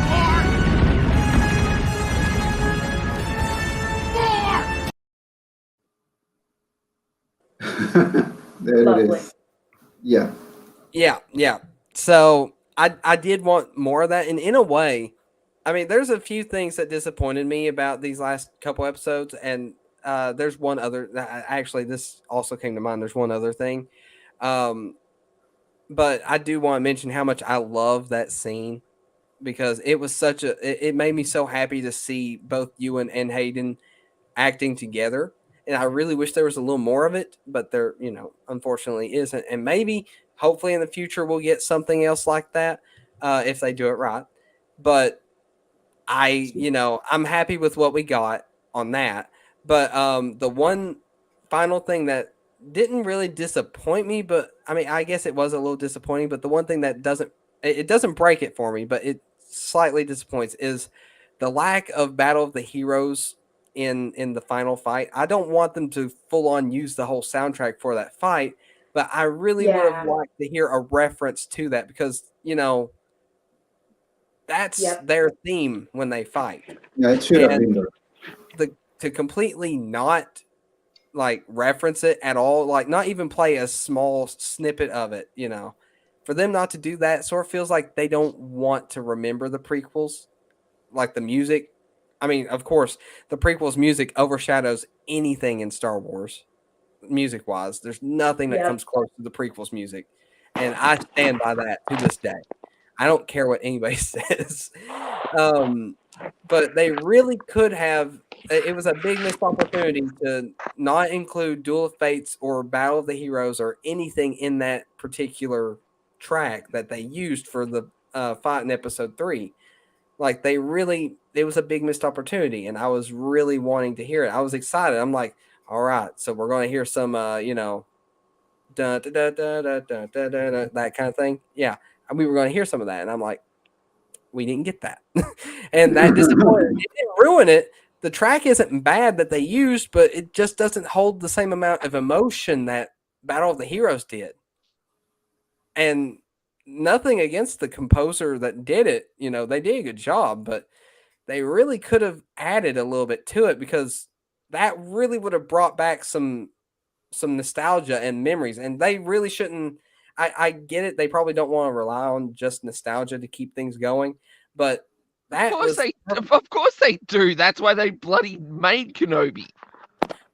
okay. I mean, what I'm saying is, like, they don't want to look like they're relying solely on nostalgia, so they skip out on moments like that. And even though probably the problem is, it's like if you're gonna go nostalgia bait, you should go like just go for it. exactly, Yeah. like you can't just go halfway. You have to either embrace the nostalgia or not embrace any of it. You can't just give us a tiny snippet of nostalgia and be like, "Oh, that's all you're getting." Like the Force Awakens, every once in a while you'll get that little small bit of nostalgia when they do a thing that's similar to what it was in one of the older movies.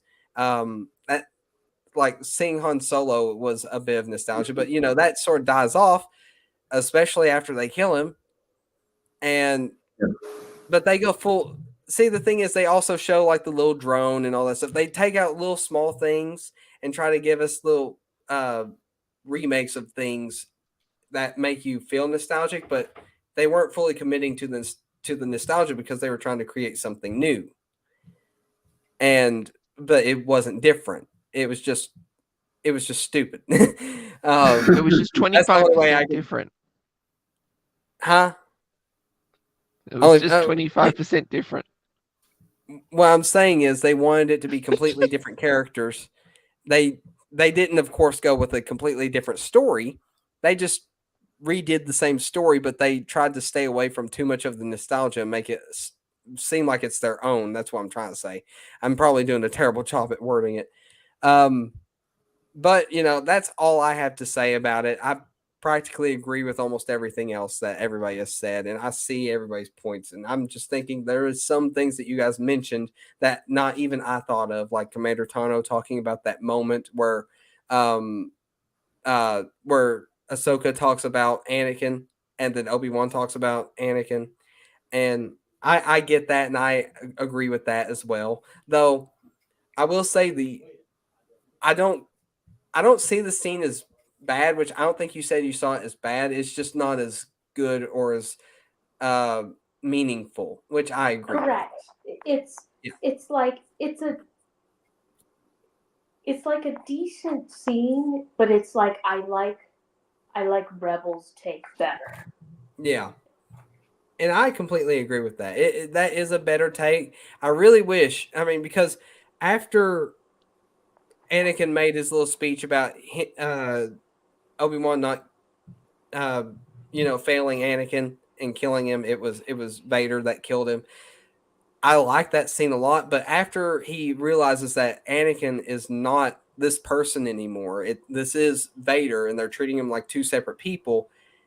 I agree. Obi-Wan should have talked better about Anakin and separating him from the man that has taken Anakin, or the form of Anakin, I guess, when he's not wearing the suit. But I mean, because they are two different people in the end, even if they are technically the same person, they are two different people due to the fact of how they've written this and all that stuff. But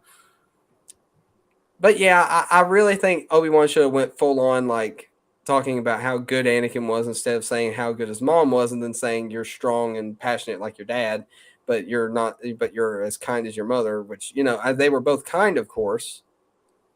But, you know, I feel like there should have been a little more focus on Anakin, because Obi-Wan, he knew Padme, but he didn't spend as much time with her as he did with Anakin. Actually, if we're being Yeah. fair, I think the statement is incorrect, because I do believe Anakin as a person, despite all his character's flaws, he was kinder most of the time than Padme was. I can agree with that. Yeah, actually, He was a very Yeah. kind and loving person. He And loved. Ahsoka speaks from the heart, because she knew him in a very different way than most people. If there are two people who can say how Anakin's heart worked, that's Obi-Wan and Ahsoka, because they were the ones who were side by side with him in the moments where that kindness needed to shine, and they were receiving that kindness from him. Exactly. But I think that's where I'm going to leave it for today. This has been, that's been, well, it's sort of been a common thing that keeps popping up, is that the more you scratch under the surface, the more rotten it becomes. Yeah. Because everyone is definitely correct. It was probably shown more that Anakin was kinder than Padme, but that's mainly because Padme was a politician, and you kind of can't show it. She kind of can't show it as much as Anakin could, because it could have been seen as a Yes. I moment of understand what you're weakness. saying. Yeah. But God, just everything with Disney just gets worse the more you think about it. God, Well, I'm so don't- sorry. Hang on, except for anything that Favreau is doing. Yeah. I mean, Filoni look. is a bit of a flip of the coin, but yeah. This isn't the Book of Boba Fett, so I'd say that this was better than that. In many aspects. Yes, How? I said it. I said it. I'd agree. Even See? though I've got issues with it, but I would agree. Yes. See, this is a take that it just does not. Look, This is similar to people disagreeing over whether. So people who don't like The Last Jedi and don't like Rise of Skywalker. Some people think Last Jedi was worse. Some people think Rise of Skywalker was worse. And it's like, to me, and once again, people have been like, I kind of see. So I see Kenobi as Last Jedi. I see. And I'm not equating them, but I see Book of Boba Fett as Rise of Skywalker, in that, like, Kenobi, it's like, I think more of the issues, like, I feel like Kenobi is more cohesive, like, it's a single story I can kind of follow. Book of Boba Fett's kind of more messy, but it's like, I agree. You may not, it's like with The Last Jedi, I think it's more cohesive than Rise of Skywalker. Using that analogy, I would actually probably say Book of Boba Fett is more like a Force Awakens, and Kenobi's is like the Last Jedi. You can with the Force Force Collective. For the Force Awakens, you can see what they were trying to do. The fact they failed, but you can sort of see what they were trying to do, and you sort of go, yeah, good try, but well, where the I don't Last think Jedi exactly- was just a complete murder. Massacre. I guess I can't see. I guess I feel Book of Boba Fett was just so messy. I put it in Rise of Skywalker territory, but I get what you're saying. Yes. Because the thing is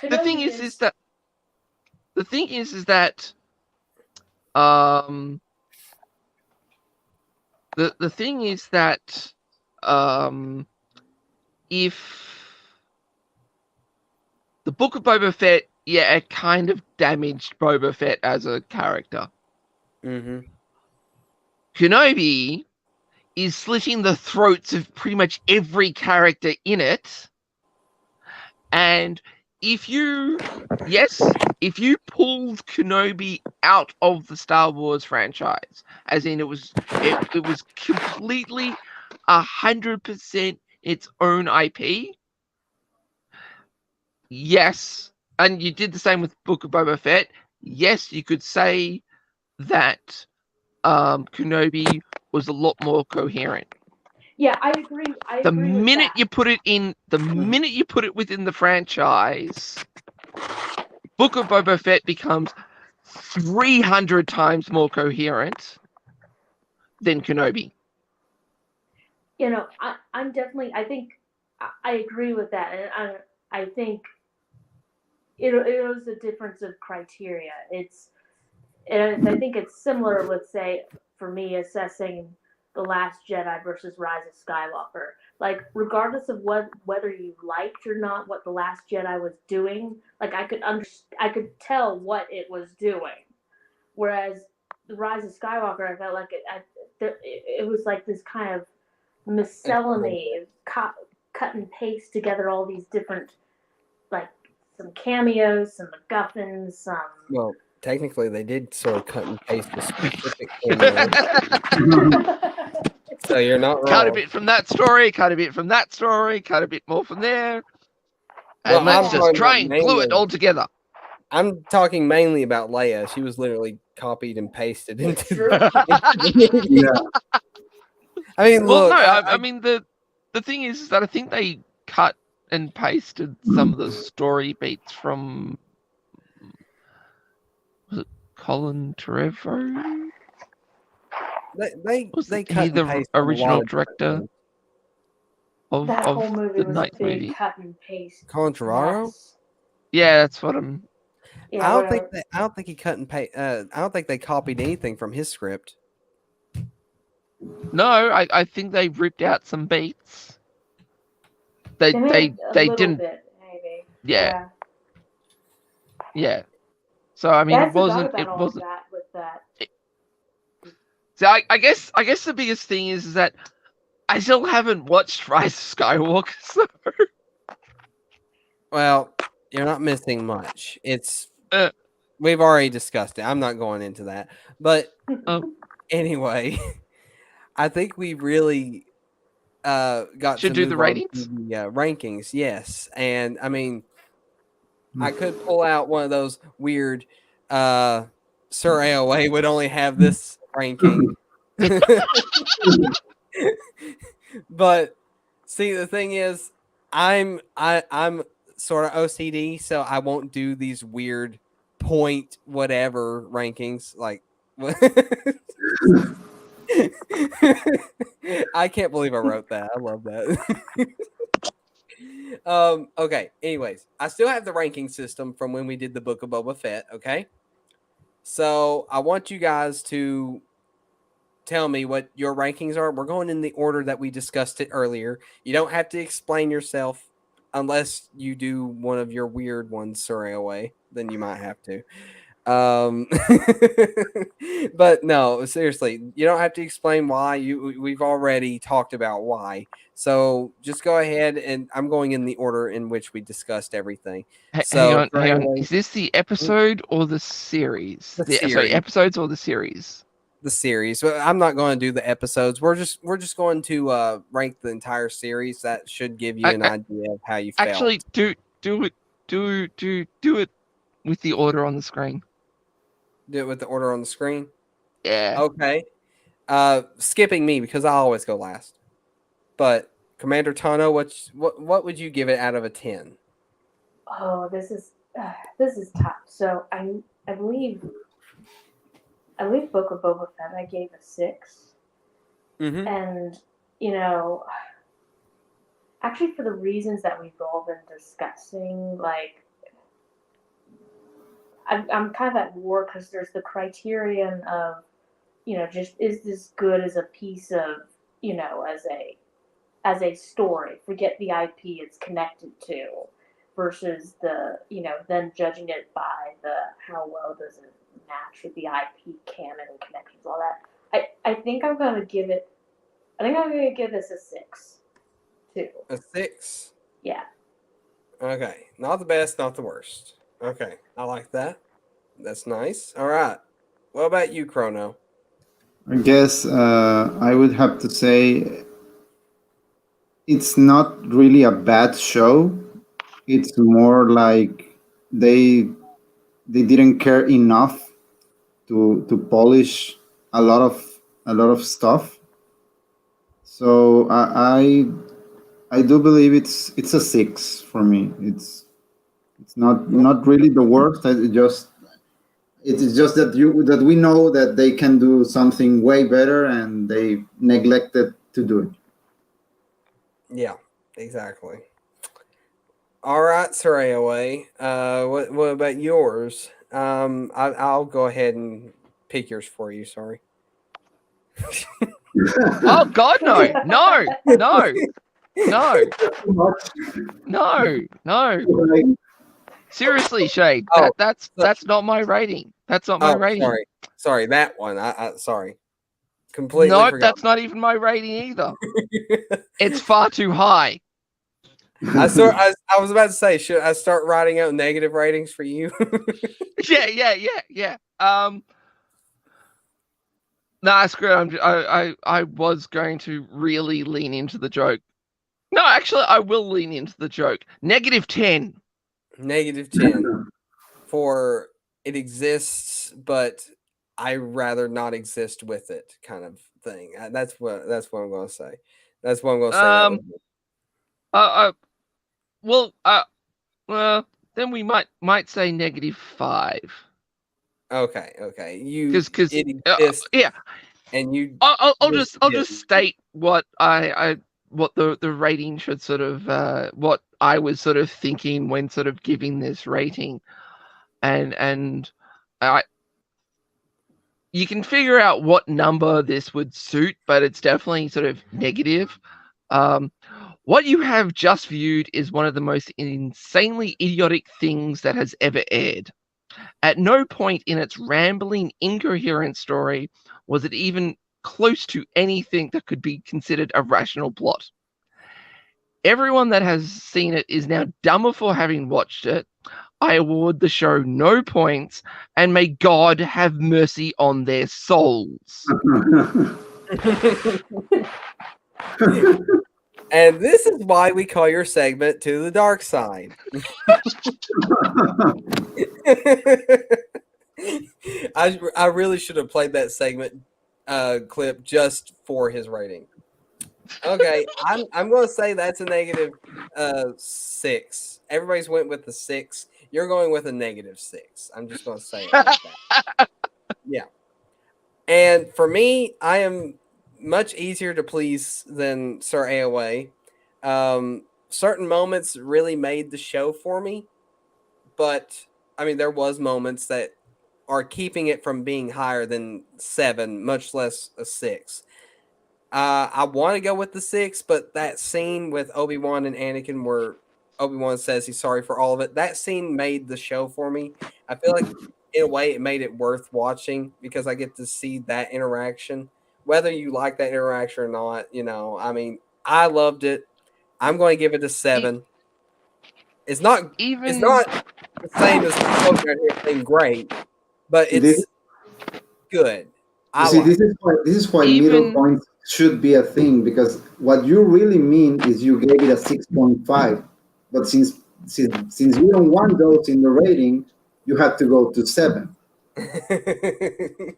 see the thing is that even I reckon that scene was cool, hmm but I don't believe it was worth the cost of the admission. The show reminds you at many different moments that they really can deliver good stuff with the characters and the world they are working with, but it spends most of its time telling you how they shouldn't be doing things, and that's the real issue. I get that, and really, the show itself, I believe, is a 6. But that one scene is a point on its own. Like remember the Book of Boba Fett when they killed a specific character that I took an entire point off of just for Yeah. that character. Yeah, that's the same energy here, except I'm giving a point for this scene. This scene itself is worth 1 point, and the show itself is really a 6. But I'm going with the 7 just for that scene. But if I think that the show itself, with all its issues, ended up being more around a 6. But I've already explained it. I go with 7 for one particular reason, and I mean, don't get me wrong. I acknowledge the issues, but I'm much easier to please. I don't pay as much attention, even though I do, um, see all these issues. You host They this don't bother stream me as and much. you're sort of like going, yeah, Yeah. I'm fine with murder. Oh wait, hang on, Uh, you are fine with murder. Uh, I said we don't talk about that, okay? Somebody's gonna take this way out of context someday. yeah, probably. Um, But seriously though, like I see these issues, but sometimes they don't bother me half as bad as it does other people, and I understand that. If it bothers you, that's fine. You can give this thing a -6, and I can care less because that's your opinion and that's how you feel about it, and your opinion is valid. It's wrong of me to say that my opinion's the only one, you know. And when those people that say that you shouldn't dislike the show because you're racist or whatever, that's those people that have one opinion that theirs only matters, not yours. That's what this channel is all about, is having differing opinions. And I think I say this a lot, but due to the fact that you're the negative and I'm the positive, well, in this case, but where we usually have differing opinions, it really does spice up these streams a little bit because we're both arguing our points, and I think it would be excuse me. boring. I am extremely positive. I want to see the best that they can do. I'm just bitterly and utterly disappointed that they're not actually producing what they can produce, or they're not, or being bitterly disappointed that they don't care as much as they should. Okay, sorry, I worded it wrong. Let me reword that. In this case, you have a much stronger opinion than I do when it comes to these issues, and I mean, we both want the same thing. That there's no doubt about it. But I don't have as strong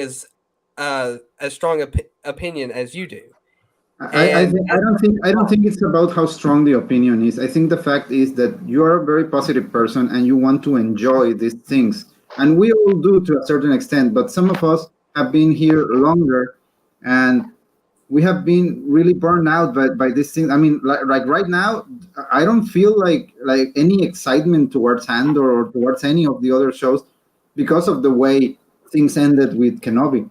I'm not saying I'm dumping Star Wars forever, but I don't really care that much anymore. So yeah, it's a 6. I can see the good things in this show because there are good things. It's not all bad, But for Star Wars to get a 6 in a show, it's like it shouldn't be happening. Not today, not ever, not from the people who do it.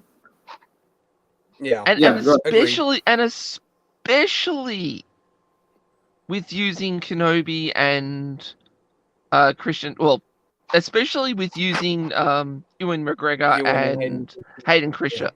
Christensen. Hayden Christensen. Christensen. Yes. You know, this is like giving yeah, go ahead. Yeah, no, it's this should have been the easiest home run to smash. That it's just utterly surprising that they managed to screw it up this badly. This should have been a 10 with somebody that was a competent writer just out of university. Actually, scratch that. Just out of university 20 years ago, because universities these days are absolute nightmares. So,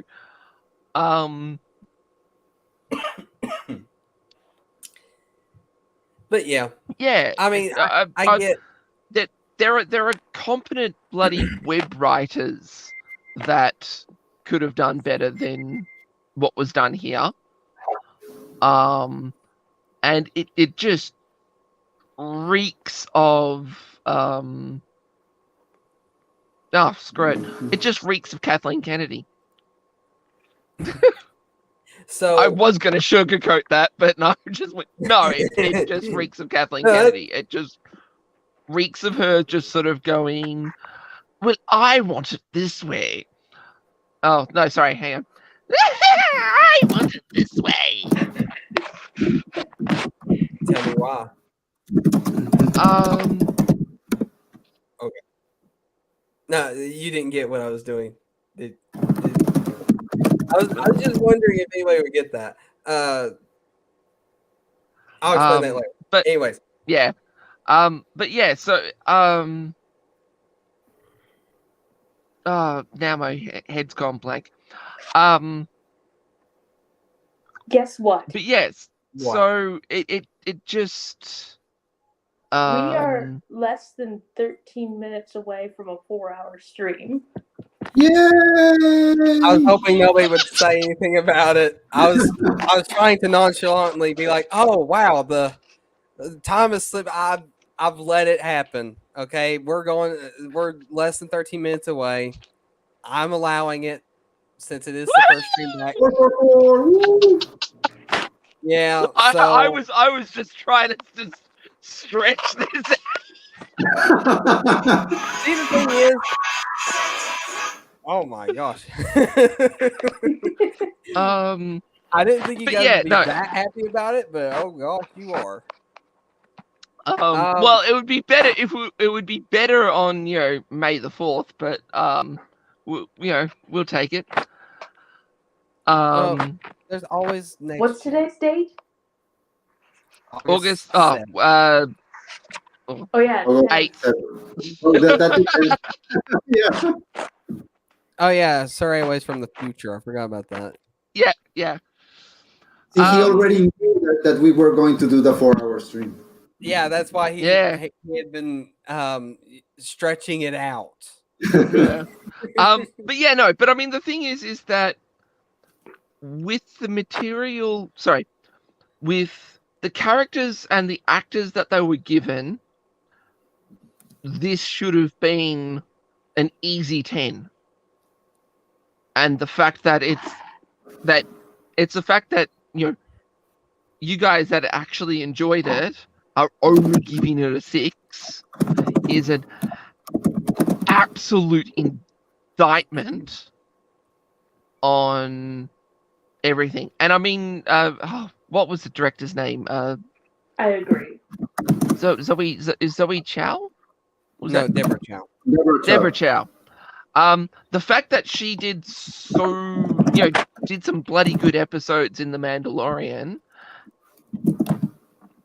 and then produced this. Well, Yeah. The next question is how much was it actually her, and how much was mandated from the Emperor? Well, I think we already know the answer to that. All of it. Exactly. Um, Sorry, it's been a while. I had to do it. Gotta give something to the Ravens. was that the right one? Was that the one you were really trying to go for? No, but I ain't done that in a while, and I just had to do it.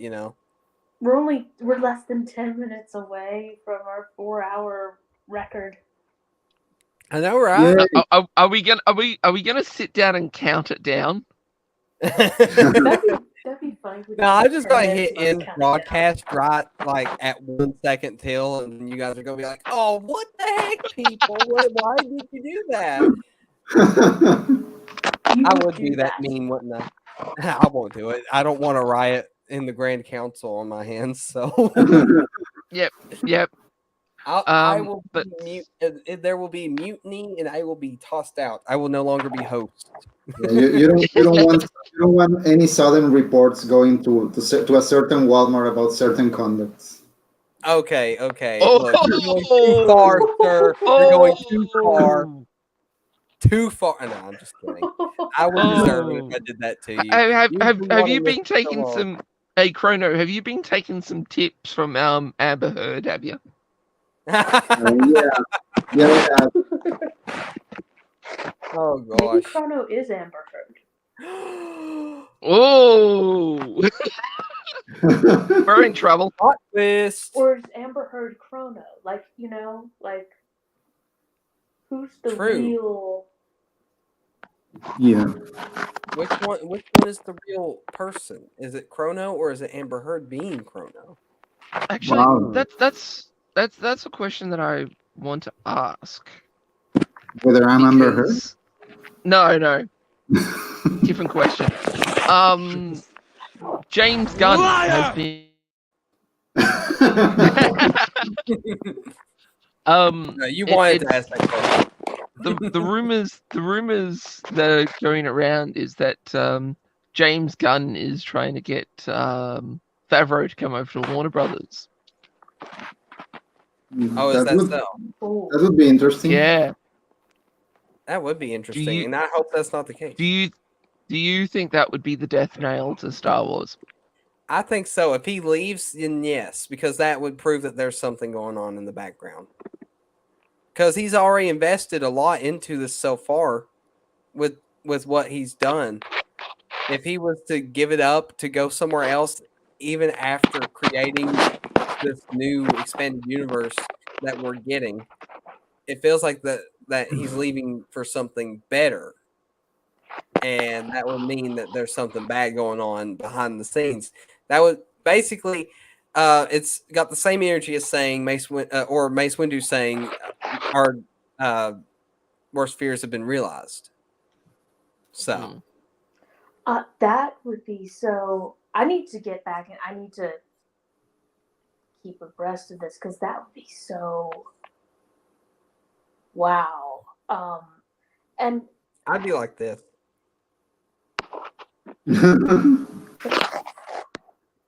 I mean, it's like I don't know how else to react. I would agree, but I almost feel like that would be a good. I almost feel like the only thing that could correct a lot of issues in Star Wars is if it would have to just completely implode. It has to completely. It needs to kind of suffer complete defeat, and I don't know what that means really. Both in terms of just kind of people leaving, and also in terms of it just not bringing in the revenue that Disney needs it to bring in, and that's probably already the case. So. And I actually don't think it can survive an implosion. I don't know if Reva can survive 2 stab wounds. No, but I like mean to- the thing is that the thing is that after the Mandalorian, after the Mandalorian season 2, we've had the Fire of Gina Carano. We've had an okay Bad Batch animated series. We've had the Book of Boba Fett that, was average. We've had all this crap with Kenobi. Mhm. And it just seems like it's going to go. It's not going up. It's going downhill. Yeah, it's Or going Where- down. Yeah, where if we have a look at, let's just say the DCEU, also another franchise that's just been absolutely mauled. But the thing is that it's also had some absolute massive goals. Wonder Woman, Shazam, Yeah. Aquaman. not Wonder Woman Yeah. 2. Not one, No, not no. not 1984. No. But I mean, the thing is that even I think 1984 made money. They, Well, they, that's because it's and- backing up and the success of the last one. the thing is that because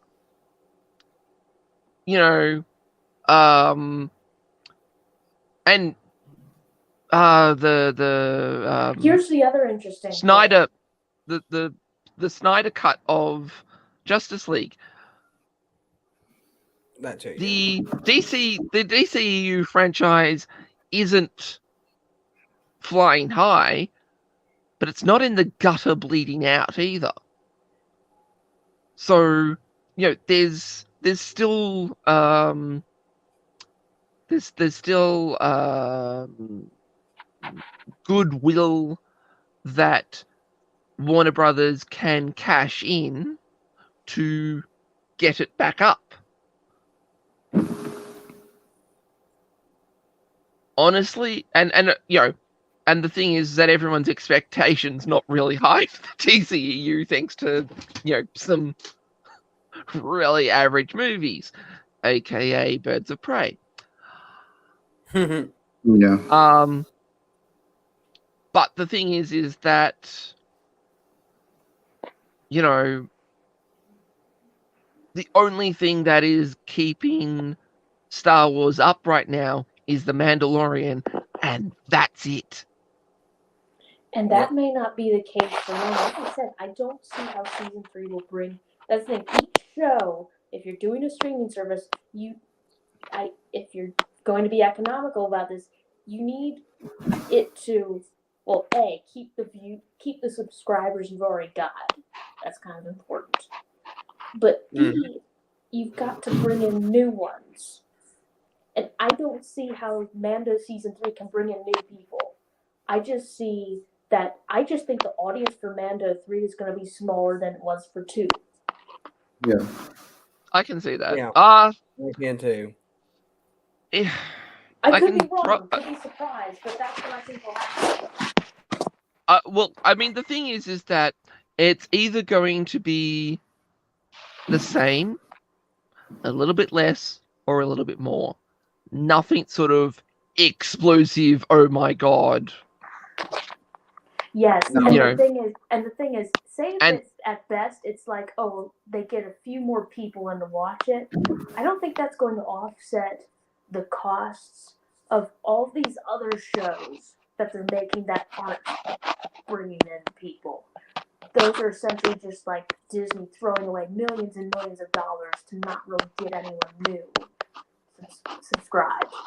Yeah, and And the thing is that Marvel is also not being the cash cow that it used to be as well. Yeah. Yes, I was going to mention that because that was the other interesting thing that, like Marvel's, you've got a mix of movies that did just lose money, or ones that just aren't. It's just kind of diminishing returns. It seems like they're just not making as much as they used to. And that's another question where I'm kind of like after the latest Thor movie, it still made money to my understanding, but not as much as it used to. And I'm kind of wondering when's the MCU's kind of zenith, as it were? At what point is it just going to be downhill from there? Is there going to be something that gives them a boost? But I don't know. Well, It at really- this it really present moment, didn't make it seems like at the present moment, it seems like Endgame was its zenith. Yeah. Oh, Yeah. though, sorry, Spider-Man did also, Yeah.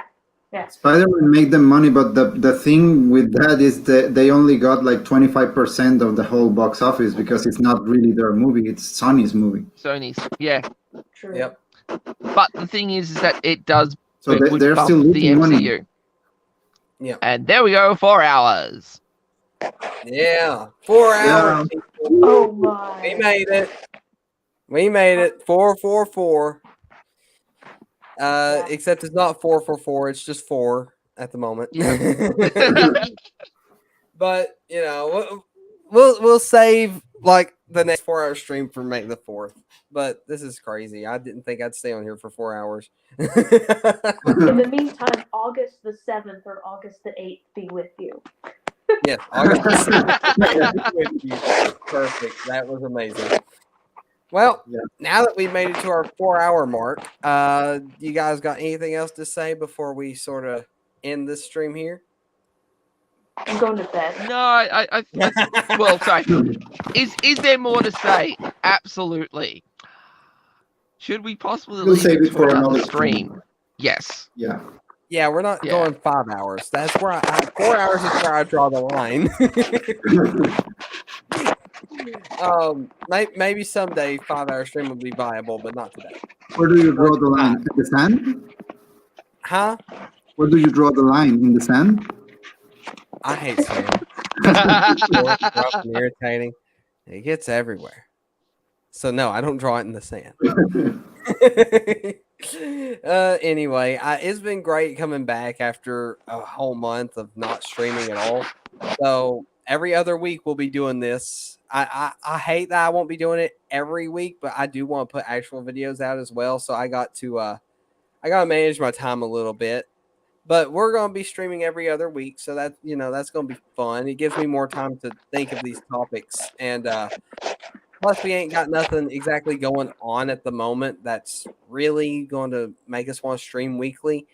Maybe when the Andor show comes out or something like that, we'll go back to streaming weekly just for these discussions. But as for right now, when there's nothing going on, I think I'm going to stick with the every other week thing. Yeah, that's what I'm going to do. Anyways. It's been fun talking to you guys again after so long, and I'm glad you guys were able to show up for the stream in particular, especially since it was our first 4-hour stream. Yeah, and that's exciting. That's very exciting, but all good things must come to an end. So, without further ado, I guess I'll just go ahead and do the outro. It has been a while since I plugged it, so I'm going to do it now. We have a Discord.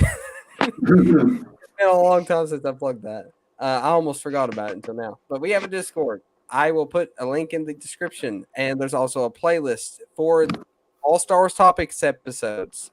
That will also be in the description as well, and soon this episode will be on the playlist. So if you want to watch any more of the Star Wars Topics streams, they're right there in that playlist. Anyways, that's going to be it for today. So may the Force be with you. And good night. Maybe I.